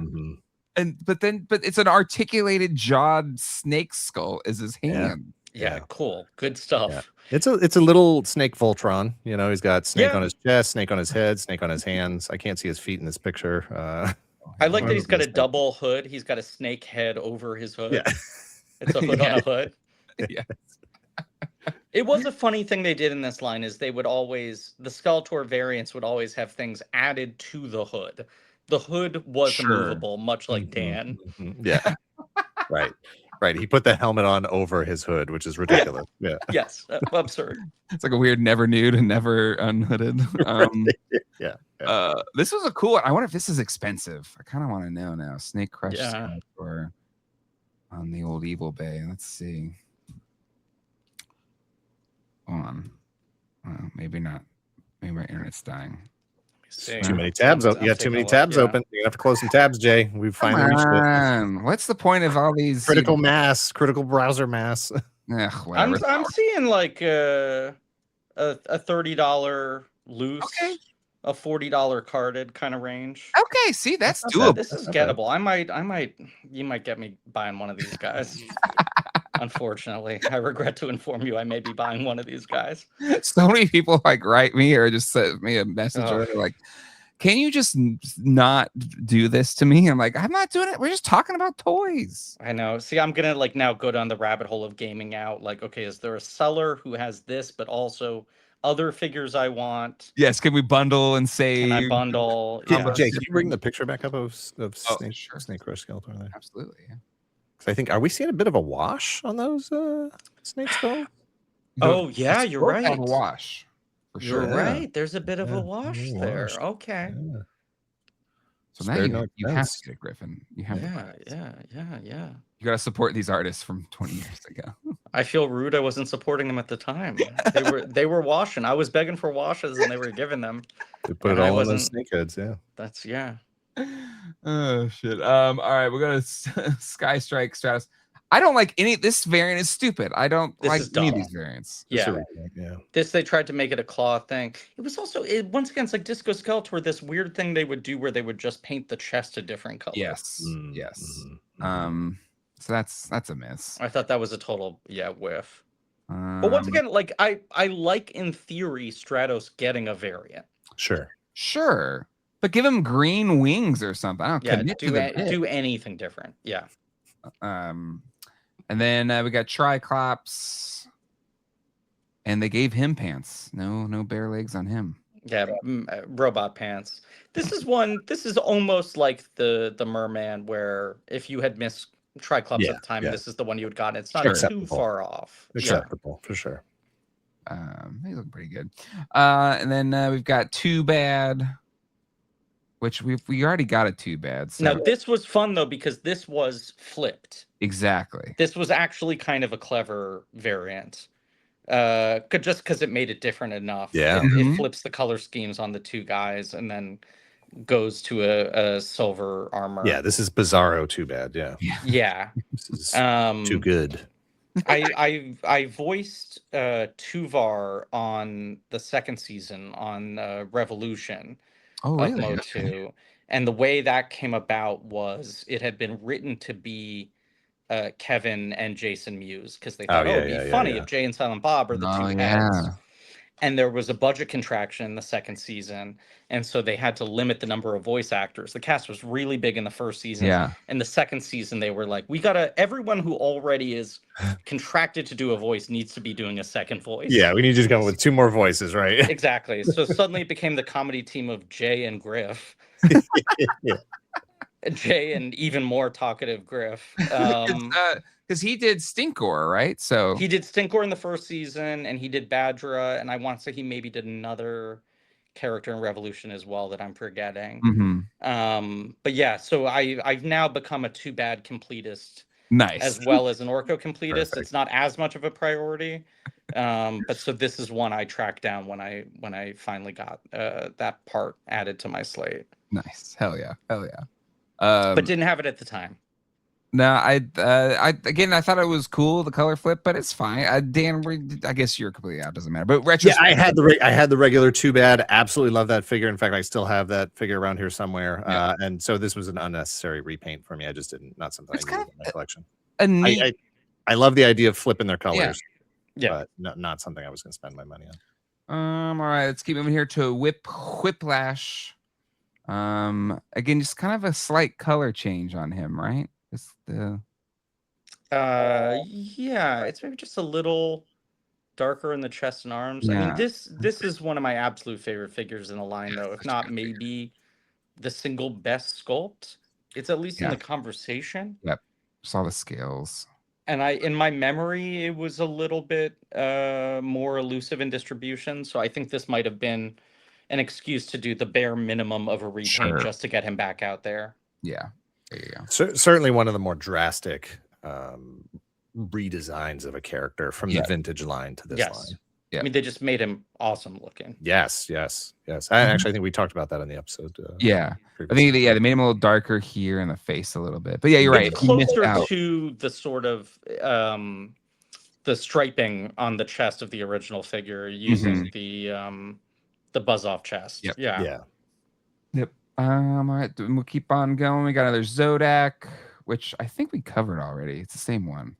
So I think it's just the gun is different, but otherwise is the same. Yeah. Love me some Zodak. We've got Mecha Blade. Man, Jesus. Oh, Dan's gonna love this one. There's too much stuff on me. This is the ultimate Unga Pop. Sure? This is I don't want to be around anymore. He-Man. There's too much stuff on me. That said, if this was like web store fighting armor, like this was his counter to web store, I would almost buy that. This is like spider armor here. Yeah. Although he has like an eagle hat on or something. Or is that like it's like Egyptian. He's got like a little yeah. Which one's the bird one? I'm trying to remember which one the bird this is. feels like 4 different ideas mushed together. Like I wonder if at one point this was meant to be like, you know, Spider Blade He-Man. Sure. But then also was Anubis He-Man, but then also was right. Yes, 100%. Too much happening. Yeah, it's a lot. It's a lot going on. All right, now we can talk about Snake Armor, He-Man. So hard. Go ahead. Yeah, I was gonna say, am I wrong in remembering that this basically only got released overseas? Yes, I had to buy off eBay. Yeah. I can't remember which country, but it was definitely like an overseas purchase. And I've bought, and this is my second one. I bought one and opened it, and I had it on display for a long time, and then I sold it. But I've always really dug this design, but it is absurd. To your point, we're talking about Griffin, of just like he needs to be covered up more. But like literally, this half is naked. Has one exposed leg. It's very Warduke. Yeah. It is very Warduke. Yeah.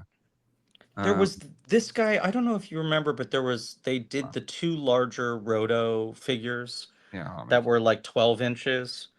And there was this, and then there was a regular Skeletor in the normal look. And I just remember that being the first that people had seen the look that leaked out early. Mm-hmm. And then that was easier to find than the figure in this scale. It was like that was available at the same time, much larger as the first wave of Snakemen figures, and then this was held off for later release, but so late that basically all American retailers had dropped the line, which was just very annoying. They tried to sell us all on this new design and then like didn't let us buy it. Yep. Which is a shame because he is spending now, I think, probably $150, I think, for this guy. If you want him still on the box. But Jesus. Not cheap. Yeah, I'm trying to see if anyone has. Yeah, I have the Origins one. I just found one carded for $250. Oh, that's kind of a little bit since the last time I purchased one. And then another one for this seller very generously marked theirs down to 305, all the way down from 340. They want to move it. They want to move it. It's price to sell. Oh my god, Dan, what's your Snake Armor He-Man thoughts? I think as a primary look for him, I think this does work. Actually, I think in the sort of tradition of his original armor to battle armor to Thunder Punch He-Man to all that stuff, I could see this look having existed in the vintage line and sort of staying with him as he goes forward. And obviously, we've seen it in different lines at this point. I think this is a much stronger look than that previous armor that we saw. Mm-hmm. Agreed. The one thing absurd about this toy, and not a lot of kids got to have it, but the power sword opening up and then having like a launch mechanism inside of it. It's an insane sword toy. Yeah. It's massive. Having had one open and on display, it weighs down the figure. You can only display it just making it a tripod for the figure. Well, especially because this was a rare figure they gave an elbow hinge. Yeah, but you still couldn't lift it up or anything. It was so big it would throw off the balance of the figure. But yeah. So am I the one that's ever owned this? Griff, did you ever own this one? Yeah, no, I wish. I'm envious. Yeah. But yeah, it's a cool one. It's cute. Many faces. A big departure here. This is real player 2 vibes. Yes, that perfectly said, Dan. Yeah. It also ends up, to me, accidentally just looking kind of sunburnt. Yeah, it's been sun faded and Yes. Totally. But then the green boxers are, I don't know. I wish they would do these kind of odd, like 90% committed to one color scheme for these variants, and then they would throw in one left turn that just would throw off the whole thing. And it really pissed off Val Staples. Yeah, I loved hearing him talk color theory. That was the best. But we'll keep moving on here. It's your boy Orko. And I also really like the color scheme on this one. Very vibrant, very toyetic. Griff, what's your thoughts here? This is one I didn't have until I got the part, and then my Orko collection became a business expense. But I really like this. I mean, there were the two, because there was the variant of the Orko that had what was it? The blast effect accessory was orange, and the orb was blue. It was inverted. And then I think all of his trim and everything was silver instead of gold. But otherwise was the same kind of maroon. And then this was a fun kind of third. It accidentally, if you take out the green trim, the color scheme is closer to what he looked like on the cartoon. Yeah. So it almost was halfway to being a more cartoon accurate Orko, but then with the green snake stuff. This accessory is fun. I will admit, I bought this. Deep Lockdown was when I was working on the cartoon, and also my Orko collection was getting out of control. This was like a very fun fidget toy. Yes, it's like a little trap with a smashing hammer. It's right. The two sides of the trap, you place a figure in front of it, you push the button, and the arms swing around, capture the figure, and then the hammer hits him over the head. It feels very Wile E. Coyote in a way I like. That's awesome. I'm curious, having played the character, and really kind of brought a lot of nuance to that character. Do you vibe with this look for Orko, like this style for Orko versus some of his other appearances? I always really liked this figure sculpt. I feel like I really liked the suggestion of the body underneath the cloak. I love the knee, and I love the seeing the ask arm. you about that. Yes, I really like the knee. I think about it a lot. When you portray the character, you're imagining that you have limbs, everything's flowing underneath. My actor's secret was thinking that his power comes from his knee. No, it's because it's always the mystery of Orko is the what's going on under there exactly, and Mondo finally made the naked Orko to try to answer that question. But I've heard from Emiliano that he still wanted to be like just nothing beyond the knees. Yeah, I've always, and I know obviously we see his skin color through his hands and whatever, but I've always thought of him more as like a Pac-Man ghost, where it's just eyeballs, they're just floating in there. Maybe those arms connect, maybe they don't, because he's a magical creature, and maybe he used to have legs, maybe he does, but like for me, the idea of an implied body under there, I don't like it. I don't like tall Orko. It's like those tall Jawas. I'm like, no, that's wrong. I liked it as a take. When our cartoon Revelation came out, and there was some controversy around it, and people got upset over certain things. My comment section at the time wouldn't say otherwise, but I remember just sort of trying to communicate to people like, this is a brand that exists to be reinvented. Yeah, none of this is the definitive version. I think being a MOTU fan, especially because it is a franchise that isn't world dominating and none of it will ever top the peak of the 80s, is sort of making peace with all of these just being different interpretations, and it also being a thing that will constantly be reinterpreted. I mean, it was what I was saying to people at the time was like, not only is our version not definitive and not replacing the original, but there's another new cartoon that's going to premiere in 1 month. Yeah. And they're actively working on the movie and everything. So I always liked this idea of doing a ganglier, more kind of formed Skeletor as a one-off kind of thing. And I find this sculpt cool. I mean, I remember that sort of being the thing of like, are the Four Horsemen going to be able to make Orko look cool? And I feel like this figure makes him look cool and makes him look actiony without making him buff and making him badass in some sort of obvious way. No, I agree. But it's so funny about like the discourse, because I'm a big fan of both the Revelation and Revolution. But the online discourse now, just seeing sort of like, Oh man, we didn't know how good we had it with Kevin Smith's show. Now with Always this new movie, Always Shut the have. hell up. Yeah.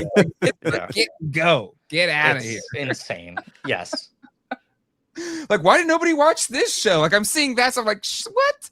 No. Could have seen it coming. Doesn't make it exactly satisfying at all. no. No. Like, I literally saw somebody clipped your that it was an incredible scene of kind of your sacrifice against Scareglow or whatever. Like, God, there's just so much weight to this scene, and wow, this was really good. I was like, shut up. I mean, that's how I felt reading it, but I remember reading the scripts at the time and thinking, like, are people gonna flip out about this? And I think it coming out when it didn't help things. Sure. I mean, we don't need to go off on a whole side tangent, but I think just 2020 and 2021 were very loaded times, and that made everything more intense. And secondly, the thing that everyone who works on the show agrees with, that kind of screwed us was it not coming out all at once as 10 episodes. Which was a pandemic production issue. Mm-hmm. And I think having the cliffhanger and then not really communicating to people, this is half a season, the other episodes are finished, was a little bit of a mistake, but one that was maybe unfortunately a little unavoidable. Yeah, it's just kind of one of those things. Well, there's just some bad actors, anyways. All right, let's talk about, do we need to talk about this Skeletor? No, I think we don't. Let's move on. Hey, Skeletor is, that didn't work. There we go. It was upset. He-Man got ice armor, so he got his own ice armor. These are very fuzzy pictures, though. I did always kind of like this. I thought it was unfair that He-Man didn't get a fire armor, but it was funny that they could just take the fire effects, mold it in a different color, translucent blue, and it would work as ice. But if they did the same with He-Man's furry boots, I don't think it would really read as a fire armor. They're cozy, like if you were on fire. Yeah. I think this looks kind of cool, though. I think it's menacing. Yeah, it works. Or even just like a blue flame kind of thing. Dan, how about you? Yeah, I dig it. I think it's really interesting just from a practical, engineering standpoint of just flipping all those different colors of paint and different colors of plastic and getting ice from fire. But I do think it is particularly menacing looking, dark and really a lot more evil. It's a good look. Okay. It's a cool, they got a good color scheme on it too. Yeah. But I'm with you, Jay, that maybe we should call this guy Blue Flame Skeletor instead. He's the Blue Flame special Skeletor. Agreed. We got Mecha Blade Skeletor. This sucks. Get this off my screen. This is the worst. This is the worst one yet. It's a little Punisher Skeletor. Yes. It is. And then they give another, it's like a snake Godzilla hood. He's got like a snake belt on with teeth. The tongue of the snake goes down, and he's got snake head boots, and it does sadly look like a snake is eating his crotch and spitting it out. Well, it's like human robo skull, and then snake head, and oh man, this is just so much going on here. There's too much. This is another one with like a web store ripoff attack. And his biceps are wrapped with snakes, and just this sucks. Oof. This is for losers and babies. They're still trying to make Stratos happen. The same one, Sky. I think that's the same one, maybe with a different name. Yeah. Claw Attack instead of that one, and then this one is just exactly the same, I guess. I think that was similar to the Whiplash. Was more about just getting him back out in circulation. We got Snake Tila, Toy Fair mail away exclusive. Very interesting. I mean, this one was frustrating because this was, in the cartoon, was a figure people wanted. Yes. But this is not a super well executed version of it. This is like, when the face painting at a party version. Yes. This needed a new head. You could have gotten away with just repainting everything if you had made a new head. Yeah, it's a bummer. Dan, any other thoughts there? Interesting that you started to get these snake variants of different characters in the line, which was something we hadn't seen before, regardless of execution. And then She-Ra as a Comic-Con exclusive. I mean, this felt like the real death rattle while also being the promise of a thing they were never going to get to. Which maybe the movie's going to do this. It kind of feels like it's happening again. Yep. a lot of connections 20 years or Yep. whatever later.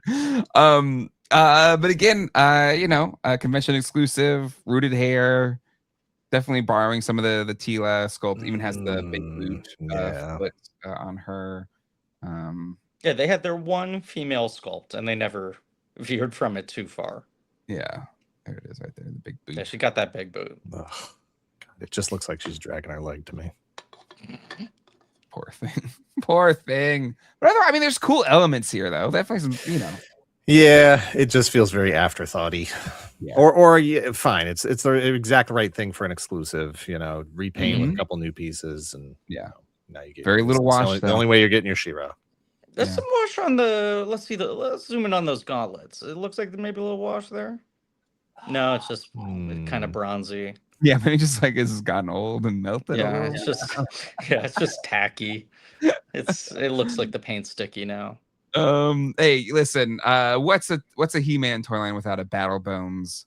And the very end here we got a Battle Bones. I do love that they made this. Same. I'm kind of bummed. I believe this is the last Battle Bones we've ever gotten. They've re-released so many. Dan hates Battle Bones. That's a good point. Really? Hey, look, I had Battle Bones as a kid, loved it. You don't take this stuff seriously when you're a kid, but now I can't help but look at it, and everybody's just piling on the big dinosaur bus. Like Skeletor's right there in the seat behind. He's kicking He-Man's chair. Yeah, but let's scroll back up. Just look at Battle Bones on his own. He's just a cool looking thing. Yes. Got some cybernetic upgrades. Tail with the launcher on it. It's also the handle. Yeah, I like it. I don't love the blue metallic, but I like the sculpt a lot. Yeah. But yeah, this is the last time Mattel has made an official one, and we know Ramen Toys is his own kind of one. All right. You think that's inspired by Battle Bones? I thought that was a completely original concept. Yeah. No connection. No. Please don't sue us, Mattel, in the byline. All right. We have that's it. That's it for the original MOTU Mattel toy line. And now we've got to kind of talk about the NECA stactions. We kind of talked about it a little bit already, but just broad strokes. Dan, were you aware of them at the time, and you were buying them because you still have them? But what was the stactions line for you, and how did you? We have in New England we had a chain of stores called Newbury Comics, and the best. It's at one point it was a comic shop, and then it sort of wasn't. Then it was mostly they sold music over the years, but they got really big in this era. Just was they had a whole huge toy section, and that's where I first saw these. I didn't know they were making them. I hadn't seen anything about them, so I just walked in, saw them on the shelves, and was like, "I'm in love with you, Clawful." It was there. I have such distinct memories of dreaming about this figure because it was expensive.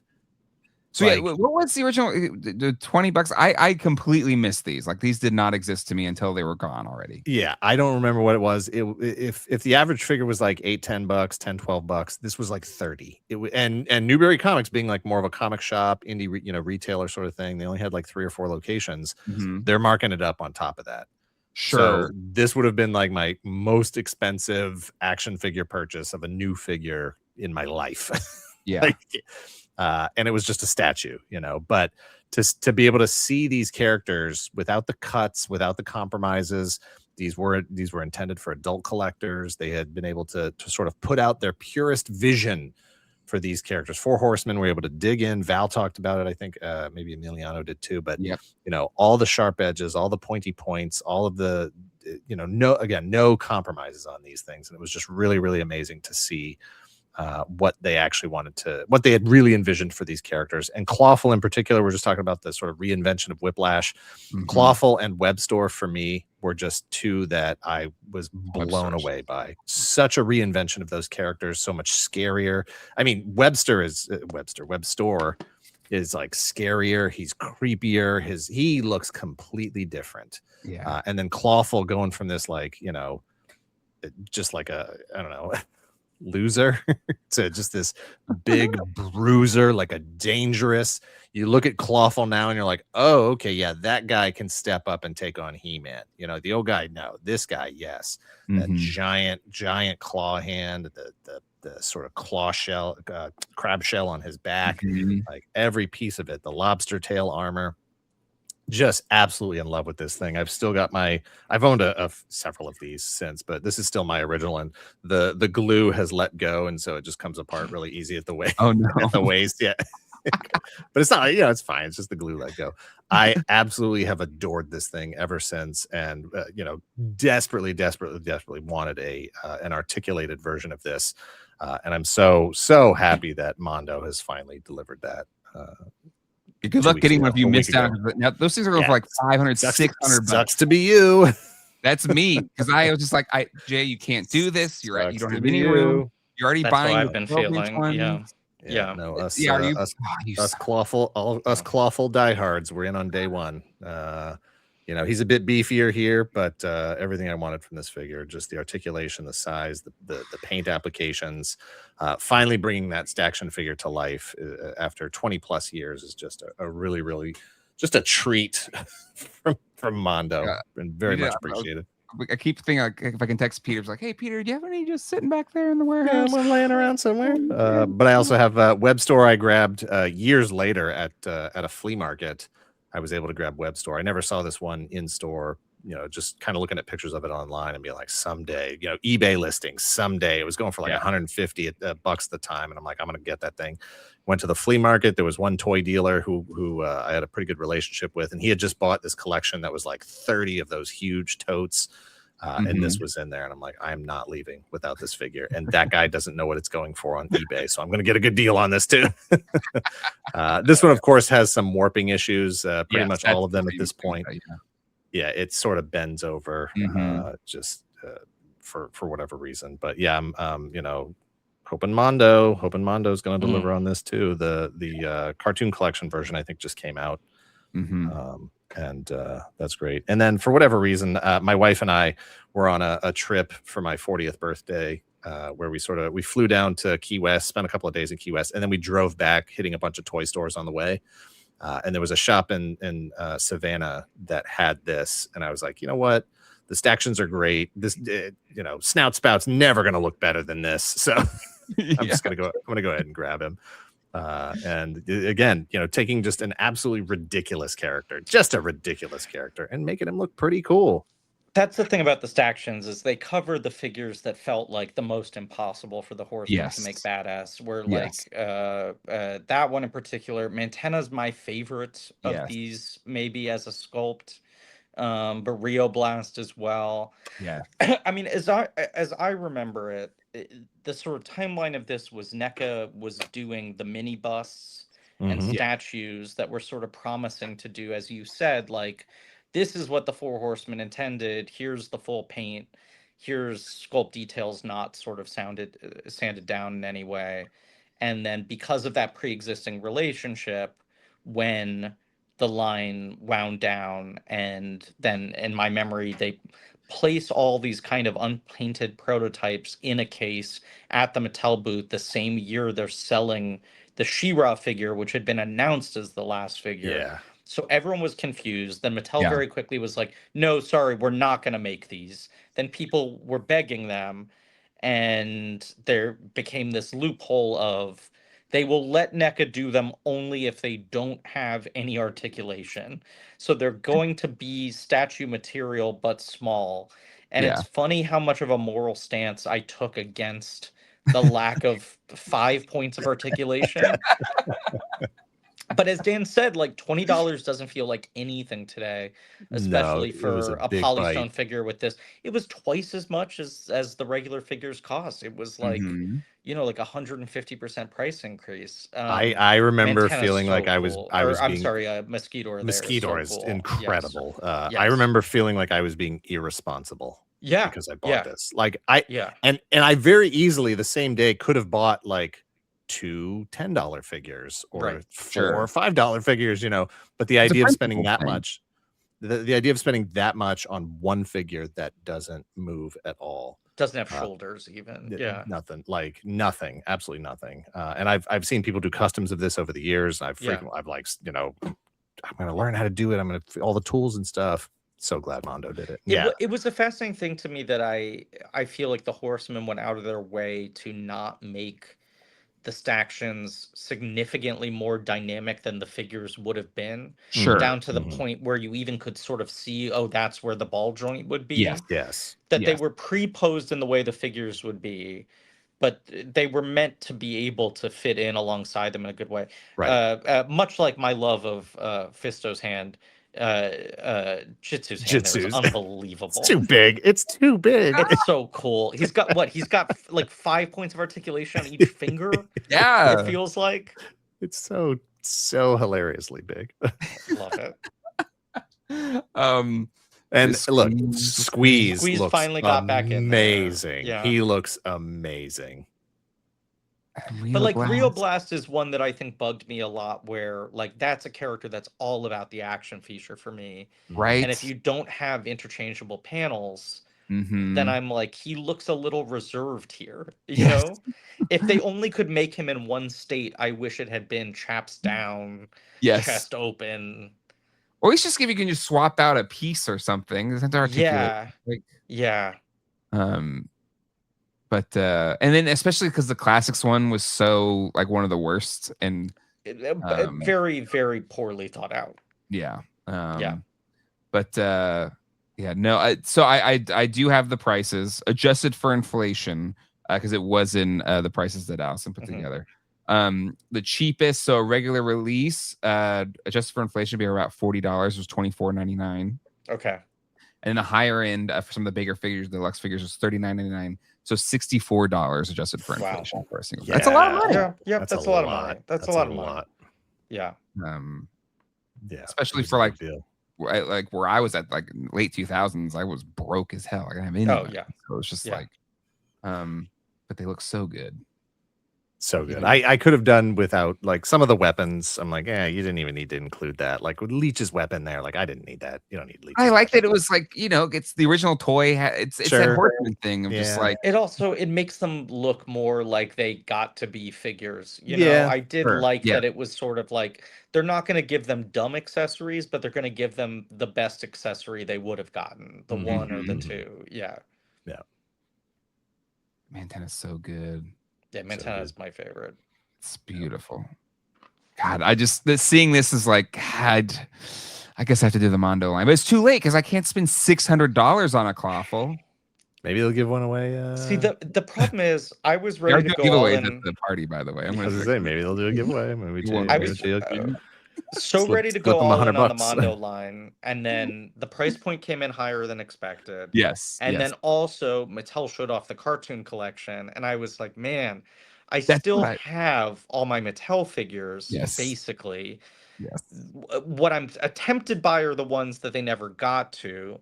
But do I need to rebuy a Four Horsemen style, 2000X style He-Man versus the cartoon collections, a thing I never actually got? And not until seeing those designs done accurately am I realizing how much I wanted that. So I've gone completist on that line, and now I'm feeling FOMO about the Mondo line. Same. I was fine with He-Man until I saw Dan's freaking pictures on the clawful. I was like, dang it. Dang. I think it's just I think everybody was just banking, and I think still is, that they'll do a regular release. Maybe, but I'll tell you that I'm actually going to blame Peter for this a little bit too. Because I told Peter, I was like, I think I'm going to do the because there's some of the lines and they're really expensive, and I've bought in some of them. But he's like, Jay, you don't need everything. You don't need everything. It's okay not to buy a toy. He told you not to buy his toys. He did. He was like, you don't need everything. It's okay. Like you don't have to do it. I was like, no, I think it's really like, Jay, you don't need it. And I was like, you know what? You're right. Thank you for talking sense into me. I'm going to do the responsible thing, which I never do. Yeah. And look what happened. I'm going to wait and spend. I'm going to wait and spend $600 on a $110 figure. That's the problem.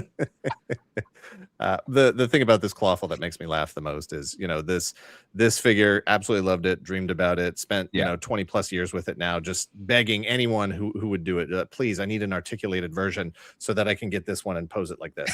Exactly. But the difference is you're choosing to pose it like that. I know that I can put it in any other pose I want to. They just happen to have nailed the perfect pose 22 years ago. They got it right. Any other thoughts about the stactions? Anyone want to call out? Hordak looks good. I'm glad we've never had to face this ever again. Yes. This situation where a line yes. said the line is over. Here's a bunch of statues. Sure. Stinkor is also incredibly cool. I like that Classics work to incorporate as many of these elements in, especially of these staction characters, whether alternate heads or accessories or alternate pieces. I like that they found ways to get in some of the best ideas that the Horsemen had. Agreed. Like Webster putting the little legs or whatever behind him. Yes. Yeah, that's sort of a part of his character. Buzz-Off too has the extra legs and whatever. And yeah, I bought that Classics head pack and specifically put the Buzz-Off head on and the Clawful head on those two characters immediately. Yeah. But yeah, there you go. That wraps up 2000X He-Man. Guys, we did it. A mighty line. Great. It's gone too soon. Yeah, honestly, it's one of those things we've kind of across these episodes talked about all the different things that maybe went wrong or choices that were made that didn't click or whatever.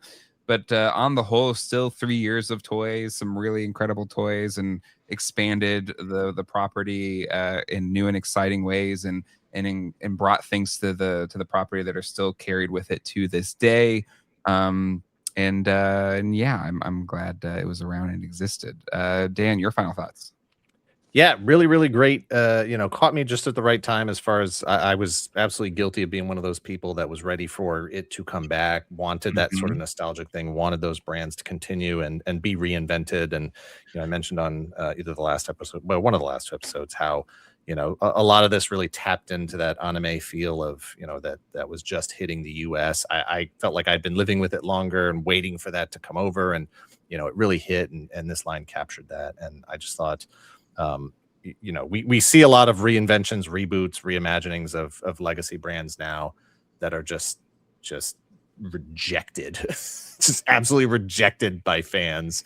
And I felt like this one at the time, as far as I was concerned, again, I wasn't on the boards, I wasn't seeing what the vibes were or whatever.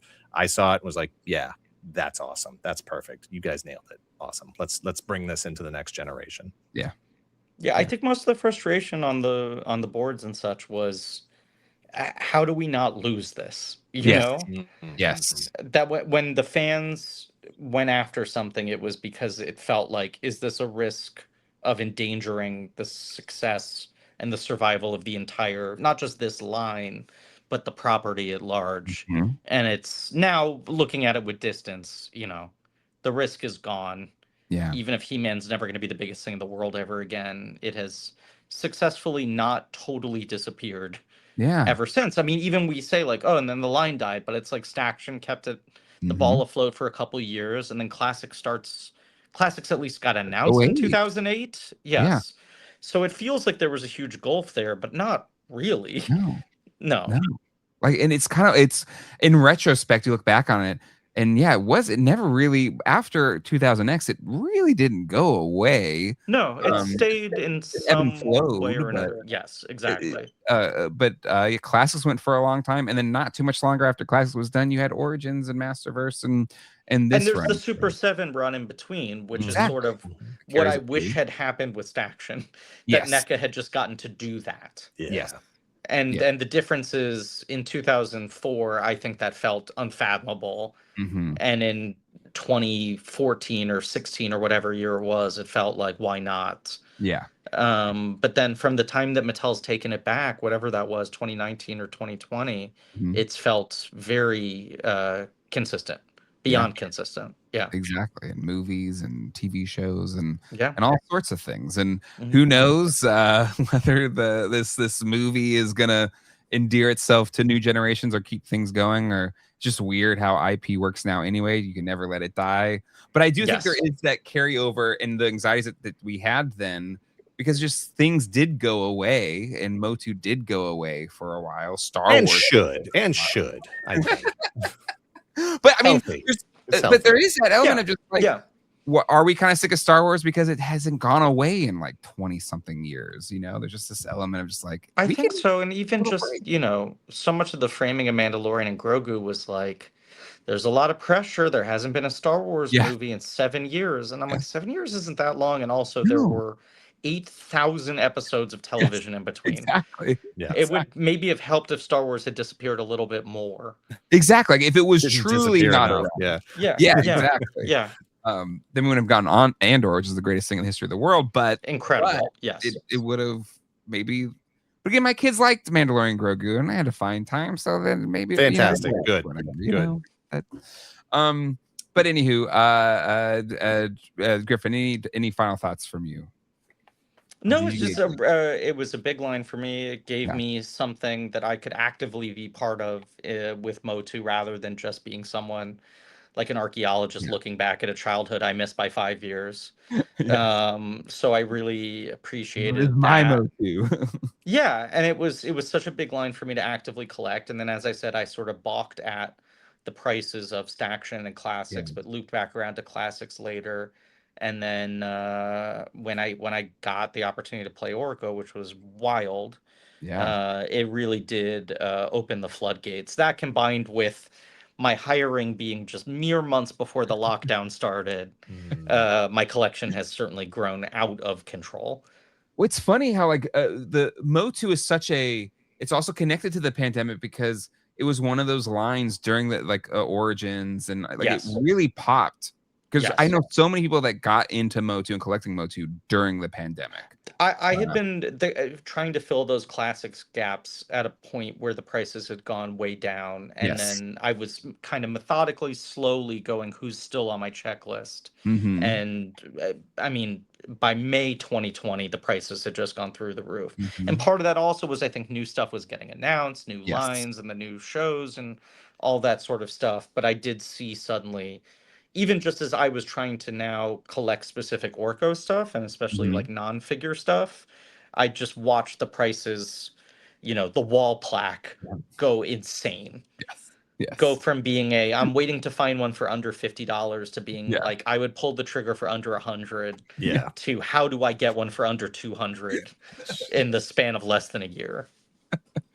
Yes, indeed. And but now maybe it's calming down a little bit. I don't know. I think a little bit. Yeah. Because my buddy John co-hosted the live streams for a long time. He just got a huge collection of MOTU classics, and that's how I just moved it away. But I got a Battle Cat again, and I got a Battle Armor He-Man and stuff, because there's now people are starting to sell the pandemic buy-up stuff. So Griffin, you could have your opportunities coming up. No, I got, who did I get? I got Beastman was a missing one for me, and Triclops was a missing one for me.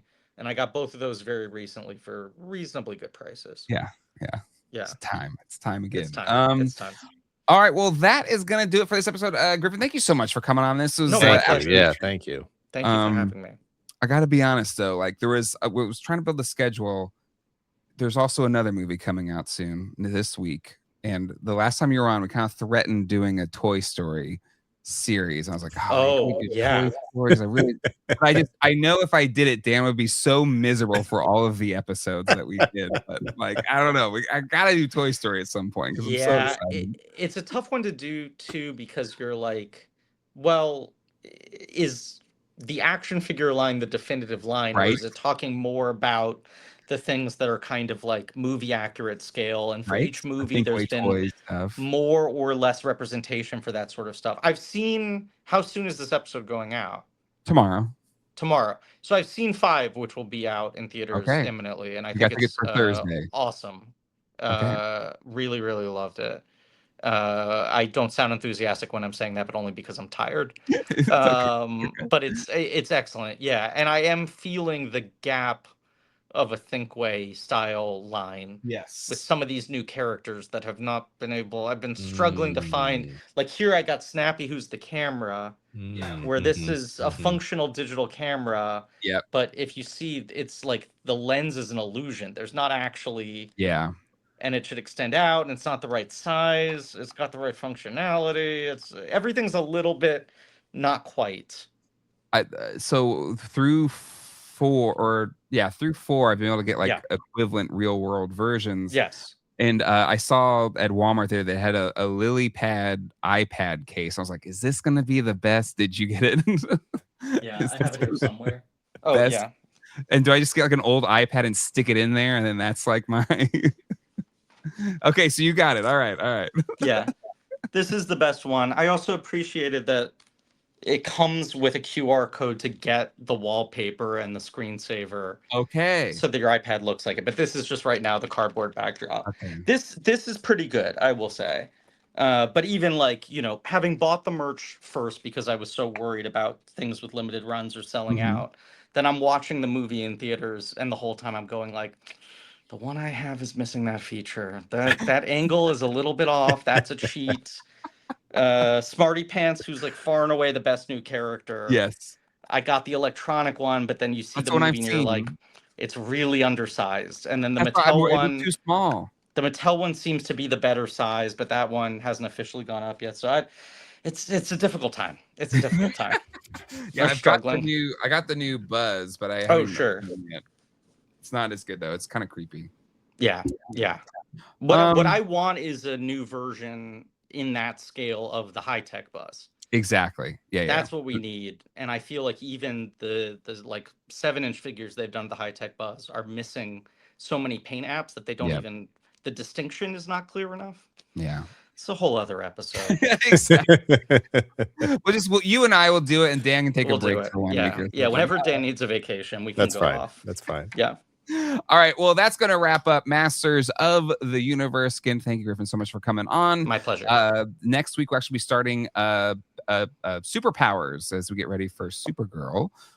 So that'll be the next mini series here. But again, big thanks to Allison Troy does all of our research. Big thanks to all of our guests that we had for this. Yeah, Val and Emiliano, just such rock star guests. And closing out with Griffin is freaking amazing as well. Griffin, any things that are coming up that you want people to know about?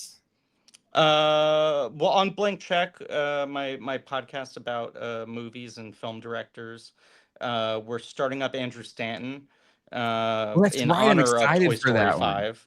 So doing Finding Nemo, Wall-E, John Carter, Finding Dory, In the Blink of an Eye, and Toy Story 5. So Toy Story 5, we'll be getting to it late and doing other summer releases, some new releases, Disclosure Day and Odyssey. In between now and then in the fall, or at the end of the summer rather, end of August, we're starting Martin Scorsese, which will take us 8,000 years to do, but will be incredibly fun. And we've recorded a bunch of those episodes already, and they're really good. Oh yeah, awesome. Yeah, I love. There's just sometimes when you listen to one where it's like, how early did they record that episode? Something you we're talk trying about, to tighten it a little bit. We found our breaking point. Look, I mean, it's David has 8,000 kids. Yes, and occasionally people hire me to still act and stuff. So we try to keep about like 10 to 12 week buffer. Wow, it's helped us keep up the show and not miss episodes for 10 years now. I think it's been 10 years since we've had to like miss an episode, if not more. So that's the benefit of us recording that far in advance for all of our listeners. And then we had a batch of episodes that were all like 6 months banked up that all came out very close together, and we realized in real time we have pushed this too far. this is a problem. We got to tighten this timeline again because we're saying things about Hawk Tuah that no longer reflect reality. That was the best one. That was the best one. It was maybe Jurassic Park, but but it was still fun though. It was like, oh, it's a nice little blast from the past. Like, simpler time. But no, it's one of my favorite podcasts ever. I've been making podcasts, just listening to podcasts for like 20 something years, and really yours is the only one that I actually consistently listen to and really enjoy. And that's very nice of you to say. But if nobody's ever listened to it before, I always say just like find a movie you love. Yeah. And then so that way that's your entry or a director you love, and just jump in, and then you just fall in love with you and David and Ben and Marie Barty, and just like the whole ecosystem of characters and everything. It's just so much fun. Yeah. No, we've been doing it for 11.5 years, and we covered all different types of genres and eras of directors. So it's likely we'll have covered at least one thing you like. And then over on our Patreon, we do film franchises. So we're doing RoboCop right now. And then I don't know if we've announced what we're doing after that. But yeah, we just finished Mortal Kombat. We're doing RoboCop now. Oh, yeah. Nice. Yeah. Nice. Robert Kopp, was that the bit? Robert Kopp, my good friend Robert Kopp. Yeah. Robert Kopp. Mm-hmm. All right. Well, there you go. Check it out. We'll put links in the description. But yeah. All right. That is gonna do it for this episode. We'll see you all next time. Hasta luego and goodbye. Later.